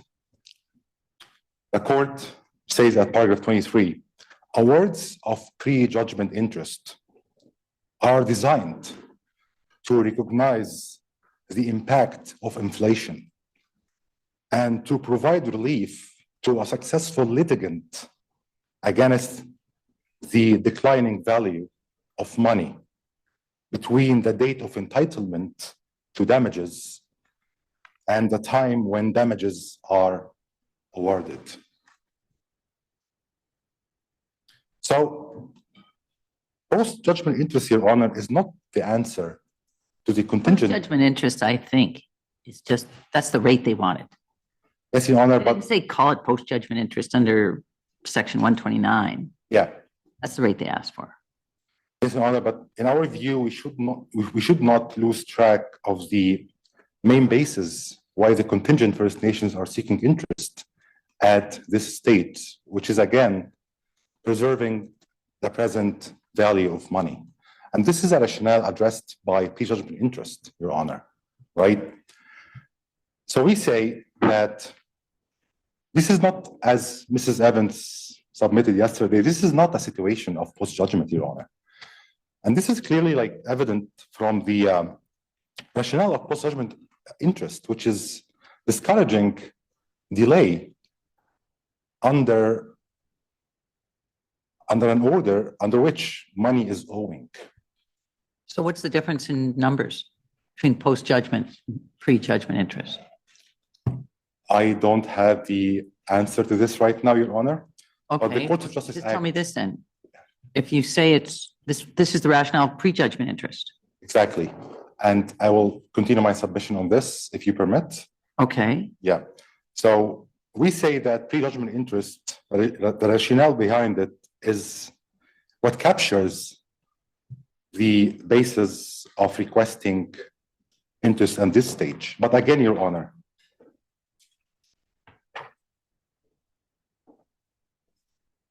consistent with the clear statutory language of Section 128 of the Courts of Justice Act, any order for the payment of money to the contingent First Nations will not arise until some point in the future after their status under the TT is resolved. So basically, Your Honor, pre-judgment interest addresses the time period between cause of action arising and the date an order or award is made. So we're saying that, yes, pre-judgment interest addresses your concern, but again, we have to wait until an order is made. This is the clear language of Section 128, Your Honor. And I can read the section out loud to you, Your Honor.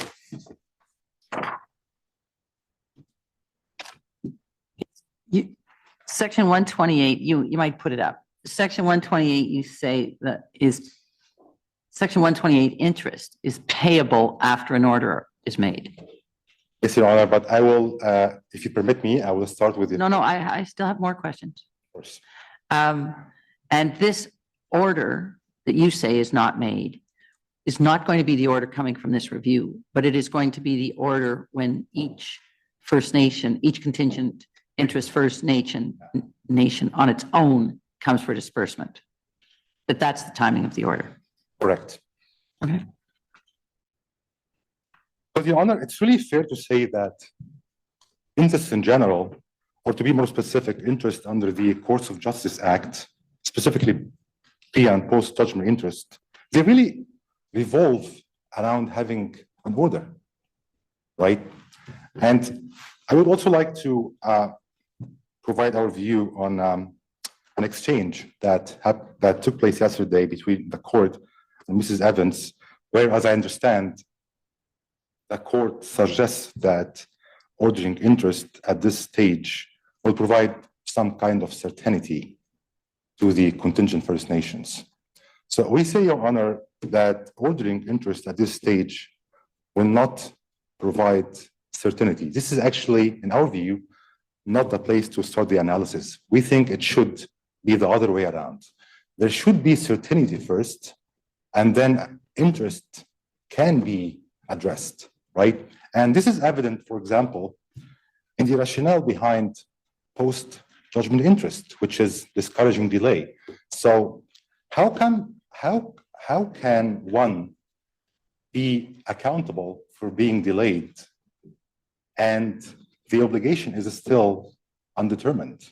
Well, the delay issue, straw house, easy to blow down.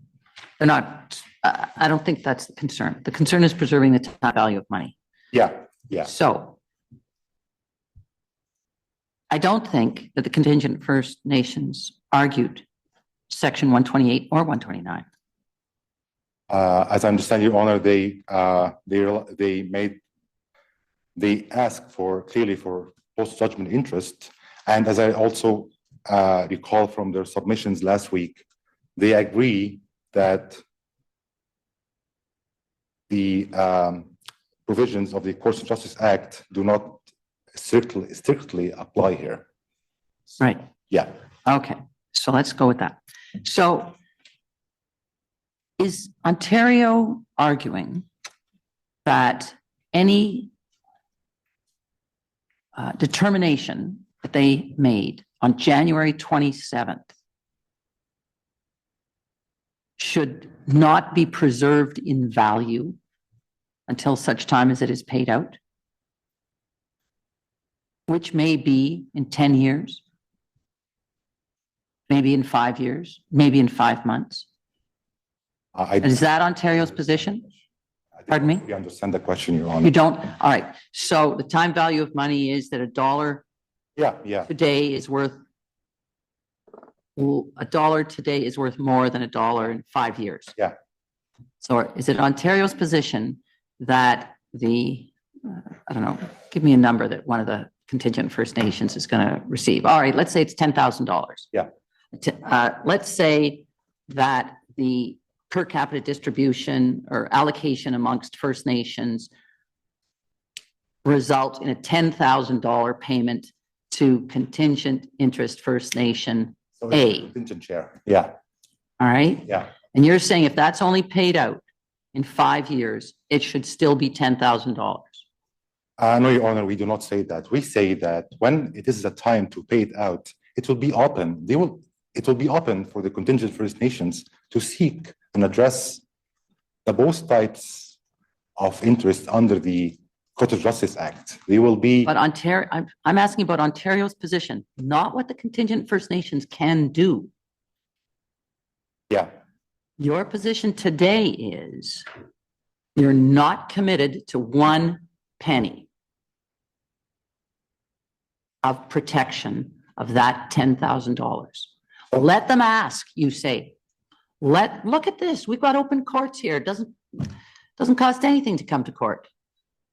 Yes, Your Honor, but I believe this question presumes that I am in a place to somehow predict our arguments when the time comes for distribution of these shares, which we do not know when it's going to happen. And I apologize at the get-go. It's your bad luck to get me at the end of a Thursday. No, I know. I am sorry that I couldn't fully answer the question, but really, Your Honor, because as I understand, you say you can't predict Ontario's arguments. which makes sense. I think, right? Yeah. You say that makes sense, but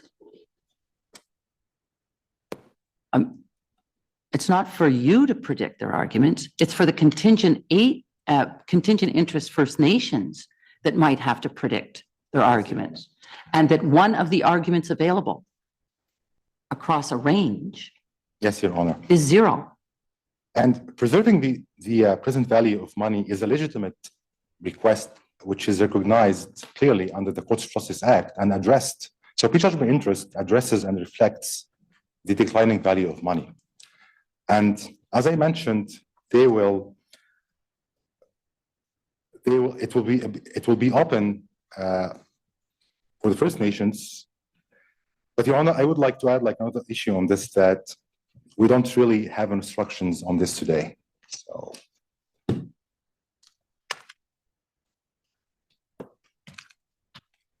You're leaving it up to me.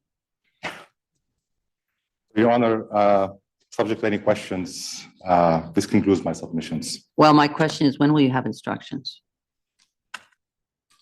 Or will you never have instructions? You're here today, well-resourced team. This is an issue because you have made it an issue.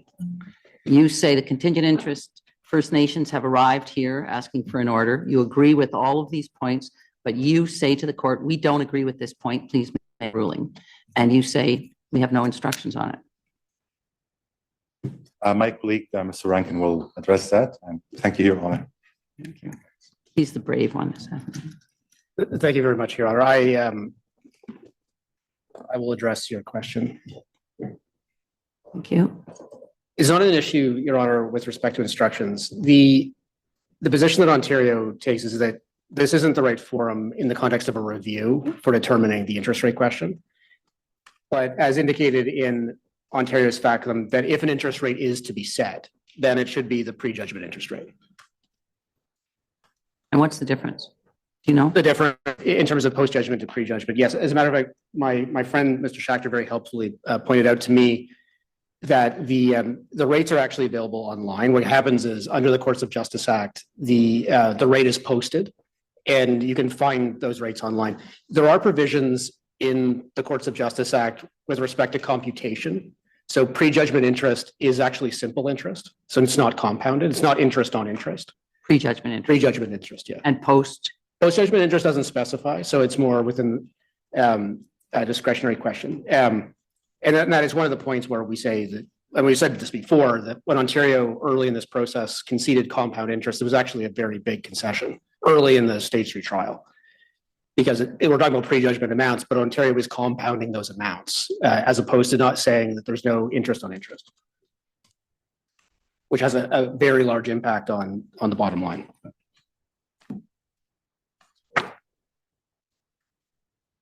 And that's for past compensation from the plaintiffs. That's correct. That was just an aside, Your Honor, about the nature of prejudgment interest. I just wanted to make sure I remembered how generous you were. Thank you. Okay. Your Honor, I will take us through to the home stretch. I should still be able to finish hopefully around the 5 o'clock mark, Your Honor. Thank you. My intention to address the afternoon is to cover a couple of points in respect of the challenges that my friends have brought in respect of Minister Rickford's determination. And I've addressed already, as Your Honor knows, the issue of the Huron settlement. So I can group the remainder of my responses around 3 primary points.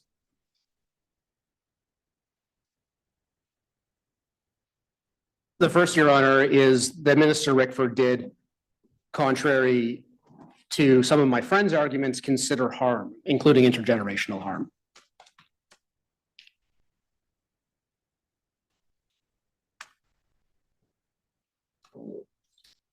Second point I want to cover, Your Honor, is that Minister Rickford's assessment of the evidence before him was reasonable, both in terms of the economic evidence and the Anishinaabe perspectives and values, which had been discussed in the engagement process. Then I'll have a few words, Your Honor, to say about the issue of costs and the counsel fee.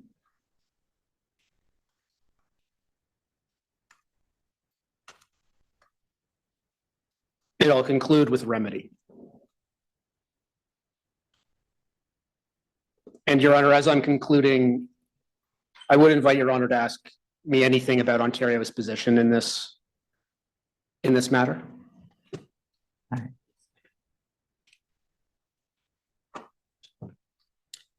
I'll start with the point that Minister Rickford considered harm.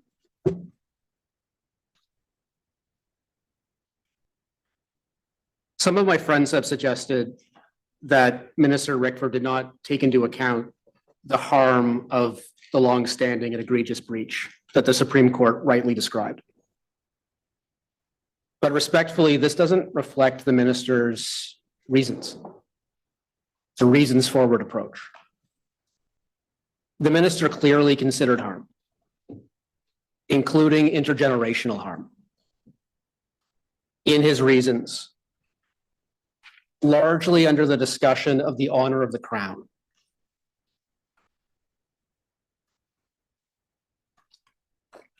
My friends focus on, well, the factor 2 on needs, it's not taken into account there. This is a question of which factor, and the minister concluded that under factor 5, the honor of the crown, he needed to consider the harms, including intergenerational harms. And I said earlier, Your Honor, that when I go through my responses to my friends, I was going to ground my discussion in the reasons because it's reasons forward, but on this one, it's actually all throughout. So what I'll say to Your Honor is that we have in our factum at paragraph 169 some citations to that discussion. On harms? On harms, where the minister took into account harms.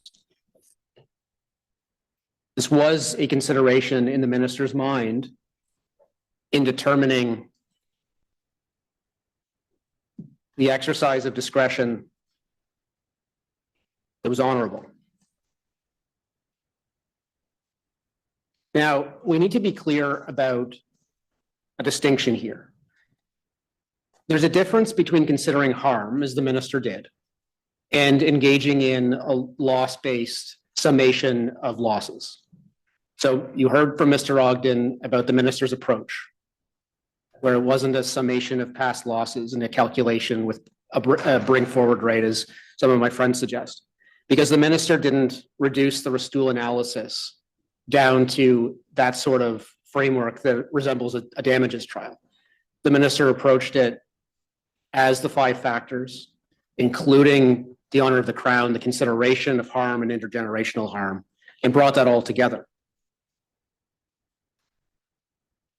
And we need to look at that decision as a whole. In considering the harms, the minister ultimately determined to pay Ontario's full assessment of the crown benefit brought forward at compound interest as a floor. And then the minister added additional amounts. He added indirect capture, which he personally indicated at the engagement table that he would consider. And then he added that additional $225 million, which brought the number up to approximately parity. And Your Honor heard from Mr. Ogden that the way that the minister viewed sharing, you're not applying a percentage, like this is some sort of a mathematical analysis. You apply all the factors together, you come up with a number, and then you look at that, and you can express that ultimate number in percentage terms. All numbers can be expressed in percentage terms. Here, if you look at what the minister determined versus the shareable wealth, it's 133%. So you could call that 133% sharing. So the minister's determination in respect of the past involved paying today, or in January, everything earned in the past, plus fully compounded interest, plus further amounts, plus reasonable legal fees. And the question for this court is whether that's justified in relation to the legal and factual constraints. And I say it is justified, including through the minister's express consideration of the intergenerational harms caused by the Crown's breach to the First Nations.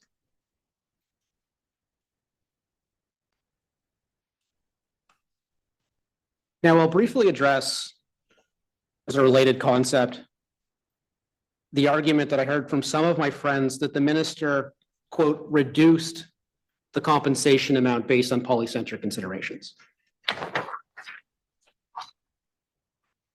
And again, the polycentric considerations is bringing all the factors together. But the minister did not reduce the number based on polycentric considerations. What the minister did was considered the state of the public treasury, considered the Crown's budgetary needs, and at the end of the day, determined that the amount, $3.6 billion, which you could express as 133% sharing, was an honorable amount. And on the consideration of the public treasury and budgetary needs, I will take the court into the minister's discussion, because the minister discusses it. And it's in our compendium at tab 2, the minister's reasons, case lines, page B1 8530.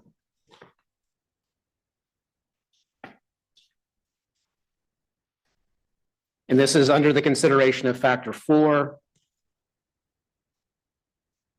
needs of the population in general, which is after a discussion of the needs of other Indigenous communities. Could you tell me, please, the paragraph number you're referring to? Oh, yeah, of course, Your Honor. I did. Oh, you did? No, I did omit to say it. My apologies. It was my omission. It's paragraph 198. Thank you. I have it.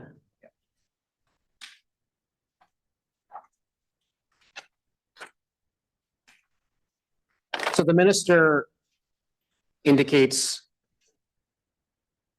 requirements on the public treasury in various categories, notes that the costs are rising for government.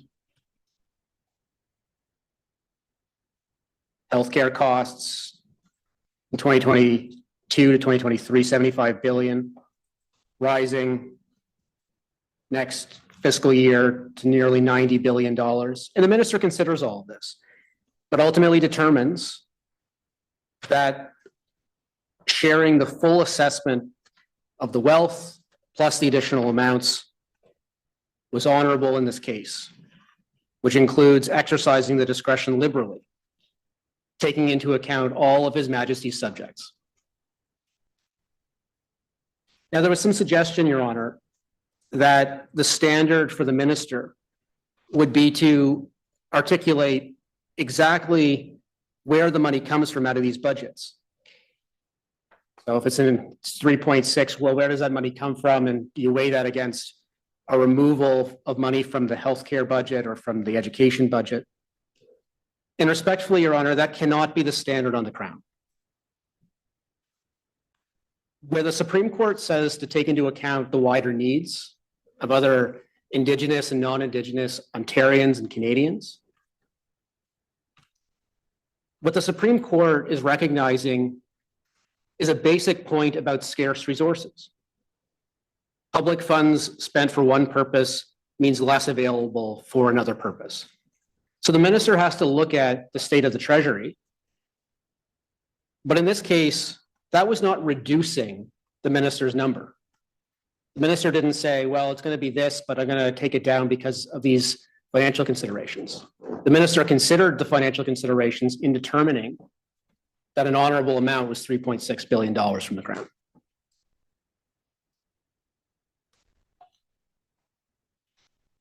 Now that takes me, Your Honor, to the consideration of the minister of the evidence. This goes to the point about fact-finding, Your Honor, which we talked about this morning. In a review,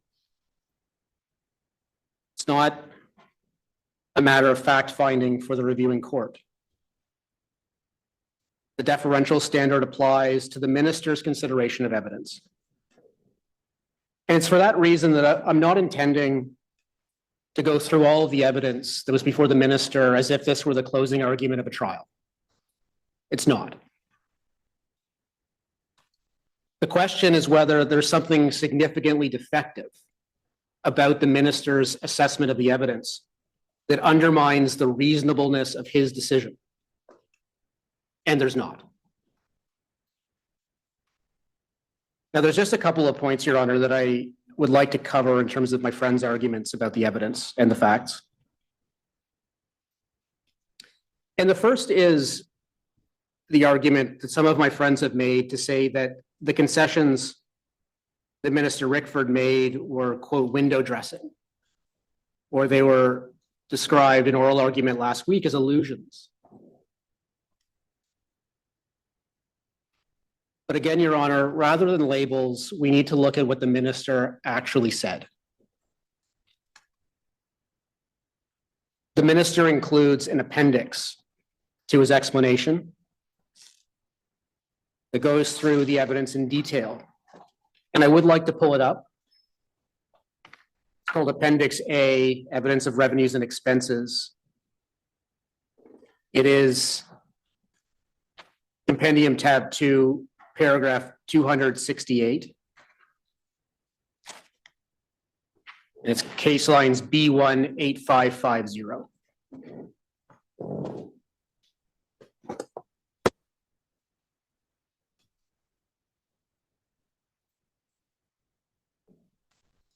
There was some suggestion from my friends that the minister's concessions on evidence that reflects an error rate of Professors Brodie and Smart, but no, this is the minister's assessment of the evidence. Not Professor Smart's assessment of the final conclusion, it's the minister's. And the minister did not accept any one expert wholesale. He accepted some of Mr. Hutchings' evidence on very significant points. I'll take the court to an example of that. Paragraph 297. This is about reforestation. And it says Ontario accepts Mr. Hutchings' views on this subject. And that one was almost $1 billion. In nominals? In brought forward at bond rates, Your Honor. It was 850 million, I believe. The minister accepted some of Dr. Smart's evidence, but not all of it. And in some places, Your Honor, the minister determined that his view was somewhere in between the two experts. And there's an example of that at paragraph 288. And the minister ultimately made around $7 billion of well-justified concessions from the Attorney General's trial position. There's no basis to undermine any of that.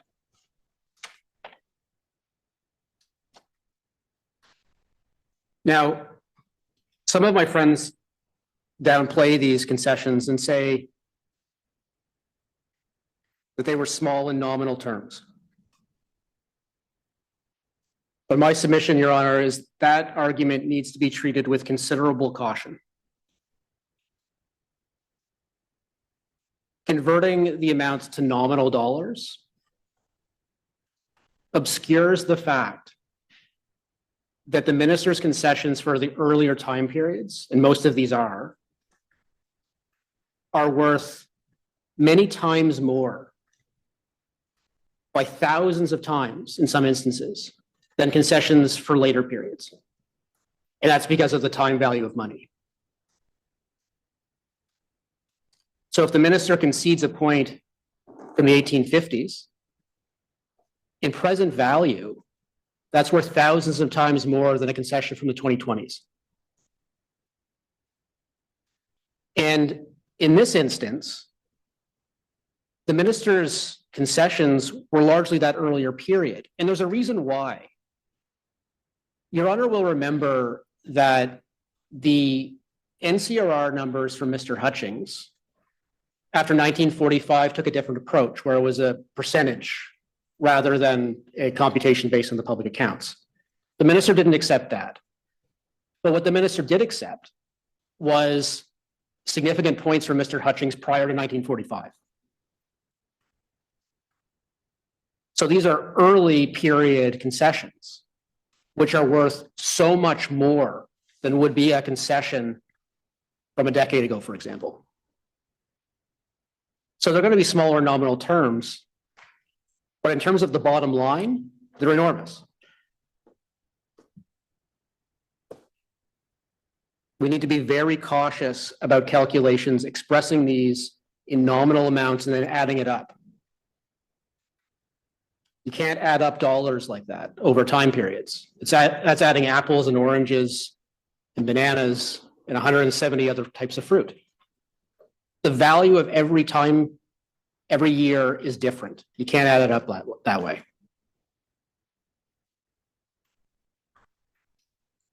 Now, I'll also say a few words about the 2020 to 2024 time period.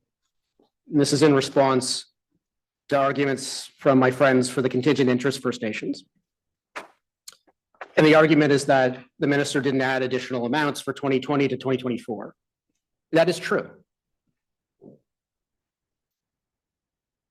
Your Honor heard that Canada did that by extrapolation from Mr. Hutchings' numbers. It was worth about $120 million. So in the overall picture, we're not talking about a huge amount here. But this issue, Your Honor, shows why it is that the review needs to be done holistically and not considering elements in isolation, because you don't get the full picture that way. Your Honor recalls, I'm sure, that Ontario's perspective on this was that the enormous costs of managing forests after World War II were high, and it resulted in losses since 1963. Now, how to deal with that in the future, that's a question for the future, it's not before Your Honor. But for the past, what the minister did was wipe out all the negative years from 1945 onwards.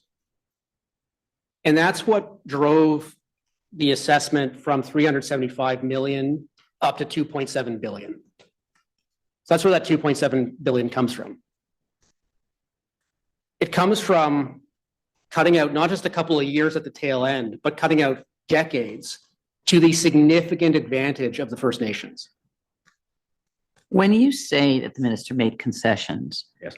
I'm worried that you're suggesting that this is a bargaining table generosity, as opposed to another way of looking at it, which may be, well, we have to go to court in front of the same judge who heard the evidence and asked some tough questions of the witnesses on that topic, and perhaps signaled some significant problems with that evidence. So, however the minister's mind is defined, whether it's defined as the counsel team advising the minister or not, it's certainly in the court's mind when assessing reasonableness and listening to submissions about what you are labeling concessions, as opposed to perhaps meaningful dialogue or meaningful consideration of all that has gone before. So I'll just leave you with that. You can define it as you wish, but remember, I was there. And Your Honor asks a very good question. It's twice. Because Your Honor is entirely right that one could look at this, and one should look at this, as the minister making a determination for purposes of exercising discretion. That's what this is. The reason why I say concessions might be a product of having been at this negotiation table, where concessions were asked for and discussed. And the way the minister ultimately did these adjustments was that they were done very liberally, right? And Your Honor will know that in one of the factums, there's a suggestion that there were actually over adjustments by $1.5 billion. You can look at that as a concession. The minister assessed the evidence in a very liberal way to the benefit of the First Nations. But this ultimately is the minister's determination as to what the appropriate numbers are. done liberally in the context of an engagement process that was meaningful and honorable. But Your Honor asks an excellent question about my language.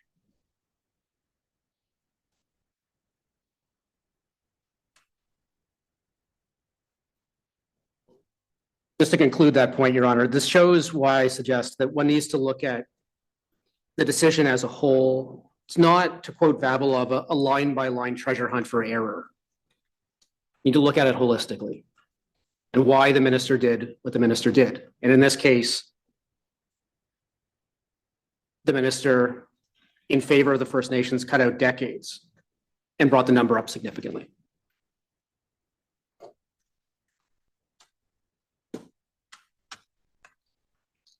Now, on the point of the Anishinaabe perspectives, Your Honor. So there was some suggestion in some of the written submissions that the minister made passing reference to this. And respectfully, I don't agree with that characterization. Your Honor's read the minister's reasons. The minister has an entire section on this. And what I want to point out is the process that led to that section was part of the engagement process. I listened with great interest to the submissions of my learned friend for the Huron First Nations, who talked about how the minister or the decision maker needs to take a view. But there needs to be, and I think I'm adding this language, but I think it would be a fair characterization, a process of active learning where the Crown listens, repeats back, asks for feedback. That's what happened at the table. Your Honor's heard about the memos that Ontario prepared. The memo on the honor of the Crown, which we've talked about, the November 13th memo, included Ontario's repeating back of what it heard, largely from the Stage 3 trial about the Anishinaabe perspectives. And at the table discussion, this was tabled. And Ontario representatives, I personally asked for feedback. It's a process of active learning. And that's what happened. And that's what's reflected in the minister's explanation.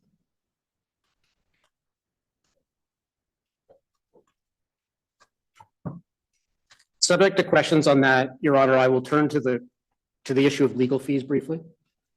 Please go ahead.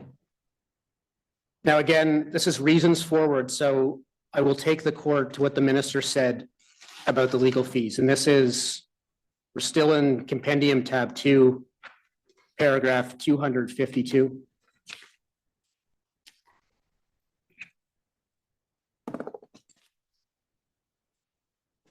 Now, to be clear, and Your Honor confirmed this with Ms. Evans as well, and this applies to Ontario, the decision regarding the legal fees, that's about the time period prior to January 27th. It's not about the cost of this review. That can be dealt with later. But in terms of the costs up to January 27th, including community costs, firekeepers, honoraria for chief and counsel, that sort of thing, that's what this is about. And the minister determined that it was honorable to pay reasonable legal fees and other expenses up to the January decision. And I have to add that I strenuously disagree with the approach of my friends for Red Rock and White Sand to this issue. My friends want a ruling on a legal principle about a definition of full indemnity costs with a subsequent hearing in respect of a quantum at a stage B. But I go back to the nature of a review. The reviewing court does not isolate legal questions to decide de novo as if it's a trial. This is a review, which means starting from the minister's reasons and considering them holistically and determining whether the minister's determination ultimately was honorable. And on this issue, there are three components to the minister's determination. The first component, Your Honor, the minister determined to pay $20 million without an assessment. So with Canada, that's $40 million. And I believe from Ontario's perspective, those monies have been paid. There was no assessment of the bills, monies were paid. And from this, every First Nation has received full indemnity costs as claimed up to January 27th, with the only exception of the counsel fee that Your Honor's heard about, the $100 million counsel fee. The second component to the minister's determination about what would be honorable is that if the $20 million, so $40 million with Canada, wasn't enough to pay the assessable legal costs, then the court could conduct an assessment.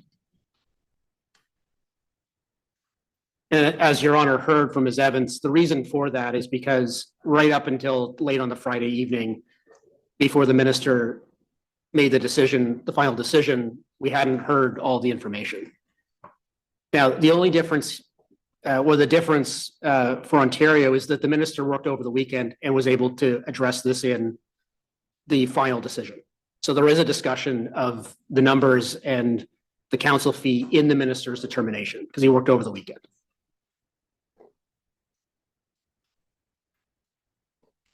The minister was clear that where he spoke about an assessment of further costs, he was talking about costs under the rules of civil procedure and the practices of the Superior Court of Justice. It's now clear that everything has been indemnified with the sole exception of, I believe it's about $73 million claimed in the alleged counsel fee. So it's clear to us now standing here that a further assessment of assessable legal costs is not needed because the counsel fee is plainly not assessable in that sense.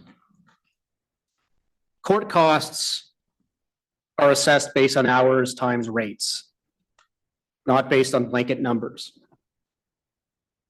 Your Honor heard from Ms. Evans on the case law under Rule 57. Even full indemnity costs do not include a risk premium. And Your Honor heard the Walker and Ritchie case from the Supreme Court of Canada, 2006, on that. So there's no room left for an assessment. It's not a change in position, as some have suggested. It's merely recognizing the reality that anything accessible has been paid and then some from the $40 million. Your Honor raised an analogy to class actions with Ms. Evans. It's important to recognize something about class action fee approval decisions. The reason why in class actions courts engage in a fee approval stage is because it's required under the Class Proceedings Act. And there's a reason why it is. The Class Proceedings Act is largely about protecting class members. And that applies to the fee approval section. And the reason is because typically, there can be exceptions depending on how a settlement is structured, but typically, the counsel fee is paid out of the award or the settlement. So the defendant doesn't typically have has standing there. So when I represent defendants in class actions at a settlement approval hearing, I would have nothing to say about the fee approval. That's always how it is. Unless the settlement deal provides for the defendant having to pay additional amounts and costs. And that can happen, but that's not typical.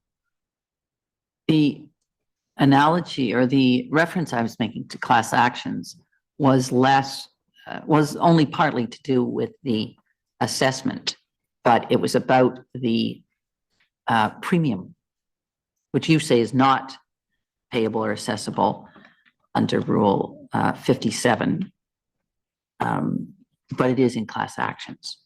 So I was referencing that.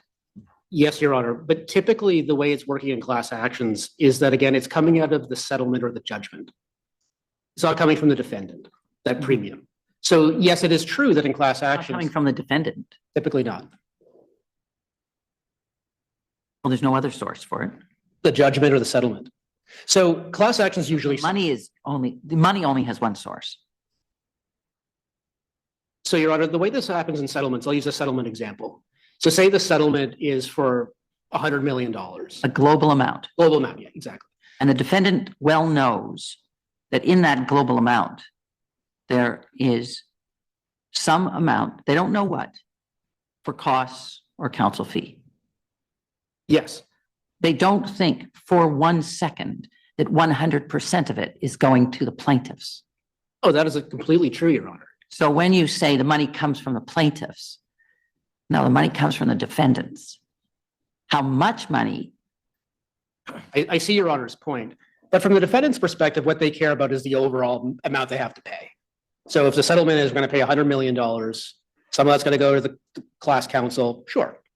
But the defendant has certainty, it knows how much it's going to pay globally. Mhm. And it doesn't really have it doesn't have an interest in how that division happens, whether it's 33% that goes to the class counsel or not, it doesn't matter to the defendant. Which is the reason why when one represents a defendant in these proceedings, one sits on one's hands. Which is why it has to be approved. It's why it has to be approved, because it's protecting the class members. That's why there's an approval. Outside of the class action context, of course, the Solicitors Act provides for protection of clients.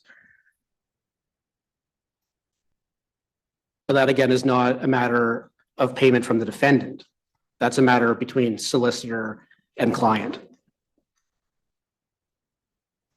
And of course, in the RHT deal, it was a global amount. It's a global amount, exactly. And that could have been offered here, perhaps, but for the orders that you were facing from the Supreme Court. As a matter of fact, Your Honor, Your Honor will note that the December 20 offer that Ontario made, it was global, it included costs. It was very clear from the First Nations that they did not want the costs included in a global number. That's was said at the negotiating table many times. So it's another thing the minister did ultimately is break out the costs. But that was at the specific request of the First Nations. Now, I indicated, Your Honor, that there's a third component to the minister's consideration, and that was the counsel fee, because the minister did consider it over that weekend and rejected it. There's no evidence put before the minister to support the claim, just a number and a letter. And it was reasonable for the minister not to accept that submission. And I won't read it, Your Honor, but I'll just note that it's at paragraph 255 of the minister's explanation where that's dealt with. And there's no reason to interfere with the minister's determination here. So, Your Honor, we're at 5 o'clock. I will be brief on remedy if I can have the courts and my friends and court staff's indulgence. Please go ahead. Now, on remedy, we only get here if the court finds a sufficiently serious shortcoming in the minister's decision taken as a whole. And I already took the court to Vavilov on the standard. There needs to be a sufficiently central or significant flaw that renders the decision as a whole unreasonable. Now, Your Honor knows I don't accept that that standard has been met here, but if we're into the world of remedy, then our submission is that the remedy is to remand the issue to the minister for redetermination. I accept, of course, that in Restool, Justice Jamal sets out 2 possible remedies: remanding or determining a number. I indicated this morning that this actually reflects public law principles.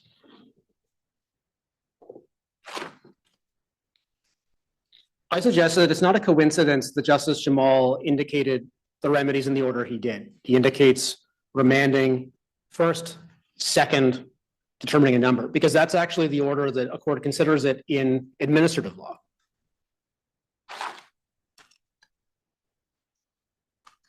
I'll take the court very briefly into Vavilov on this. It's tab 10 of my compendium, paragraph 141. Case lines, page B1 8604. Go ahead. Thank you.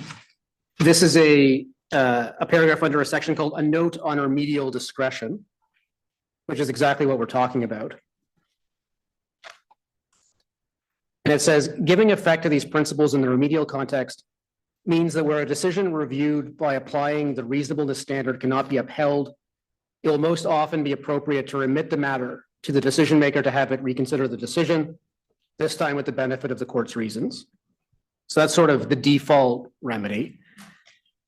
And then the court goes on at paragraph 142, which I'm not going to read in full, to talk about scenarios, limited scenarios, where the court can decide the matter itself. And the court sets out some elements to consider because it's a note on remedial discretion. The key consideration here, Your Honor, I'll be brief. The Supreme Court was clear that the Crown is better placed to consider the broad polycentric considerations involved in determining the spending of scarce public resources. If this court finds shortcoming in some strand of the minister's consideration and explanation, the minister should have an opportunity to consider how this court's guidance on that point impacts the overall consideration. Now, my friends say the minister should not be afforded that opportunity, citing in part the longstanding breach of the Crown. And of course, we accept the longstanding breach. But I suggest, Your Honor, that it's undeniable or should be undeniable that the minister's determination here does not reflect the mistakes of the past that the Supreme Court rightly noted as a longstanding and egregious breach. The breach was paying $4 per person without considering increases. And no matter how one looks at it, $3.6 billion is not $4 per person. This court should not intervene, but if it does intervene, it should be with considerable caution, as the Supreme Court said, and only to the minimum extent necessary. And that means, Your Honor, that remanding with guidance should be the result. So subject to questions, Your Honor, we're at 5:05, but I do want to ensure that we answer any questions Your Honor has. But subject to questions, those would be Ontario submissions in this review. Thank you. I have no further questions. Thank you, Your Honor.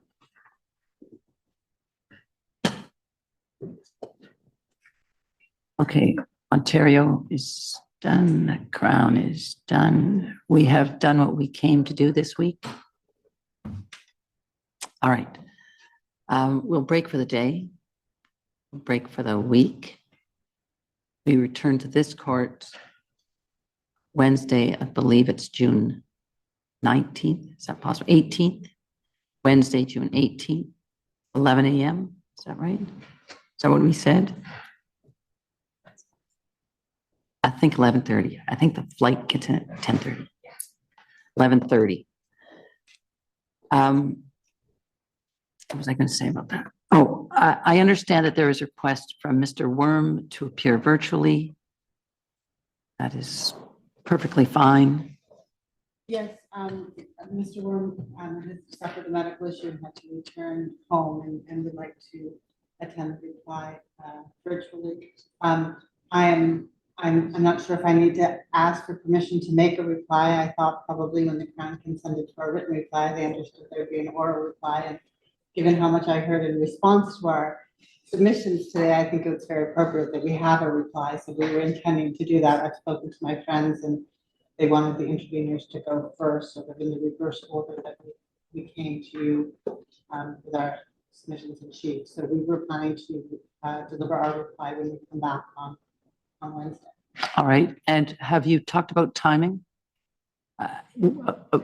as between you two or three? Yes, we're trying to coordinate that, and over the next couple of days, we hope to make good use of our time so that we can get things done as quickly as possible. But we haven't had that conversation. We just had we just heard from the Crown.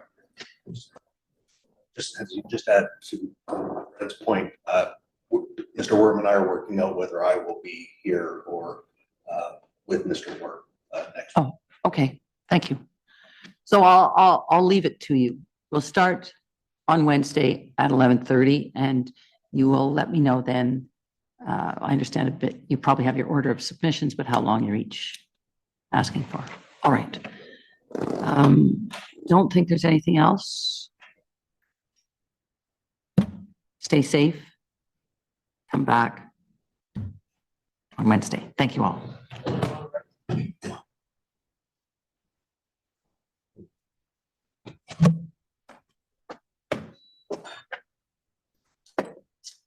Court is adjourned until June 18th at 11:30 a.m.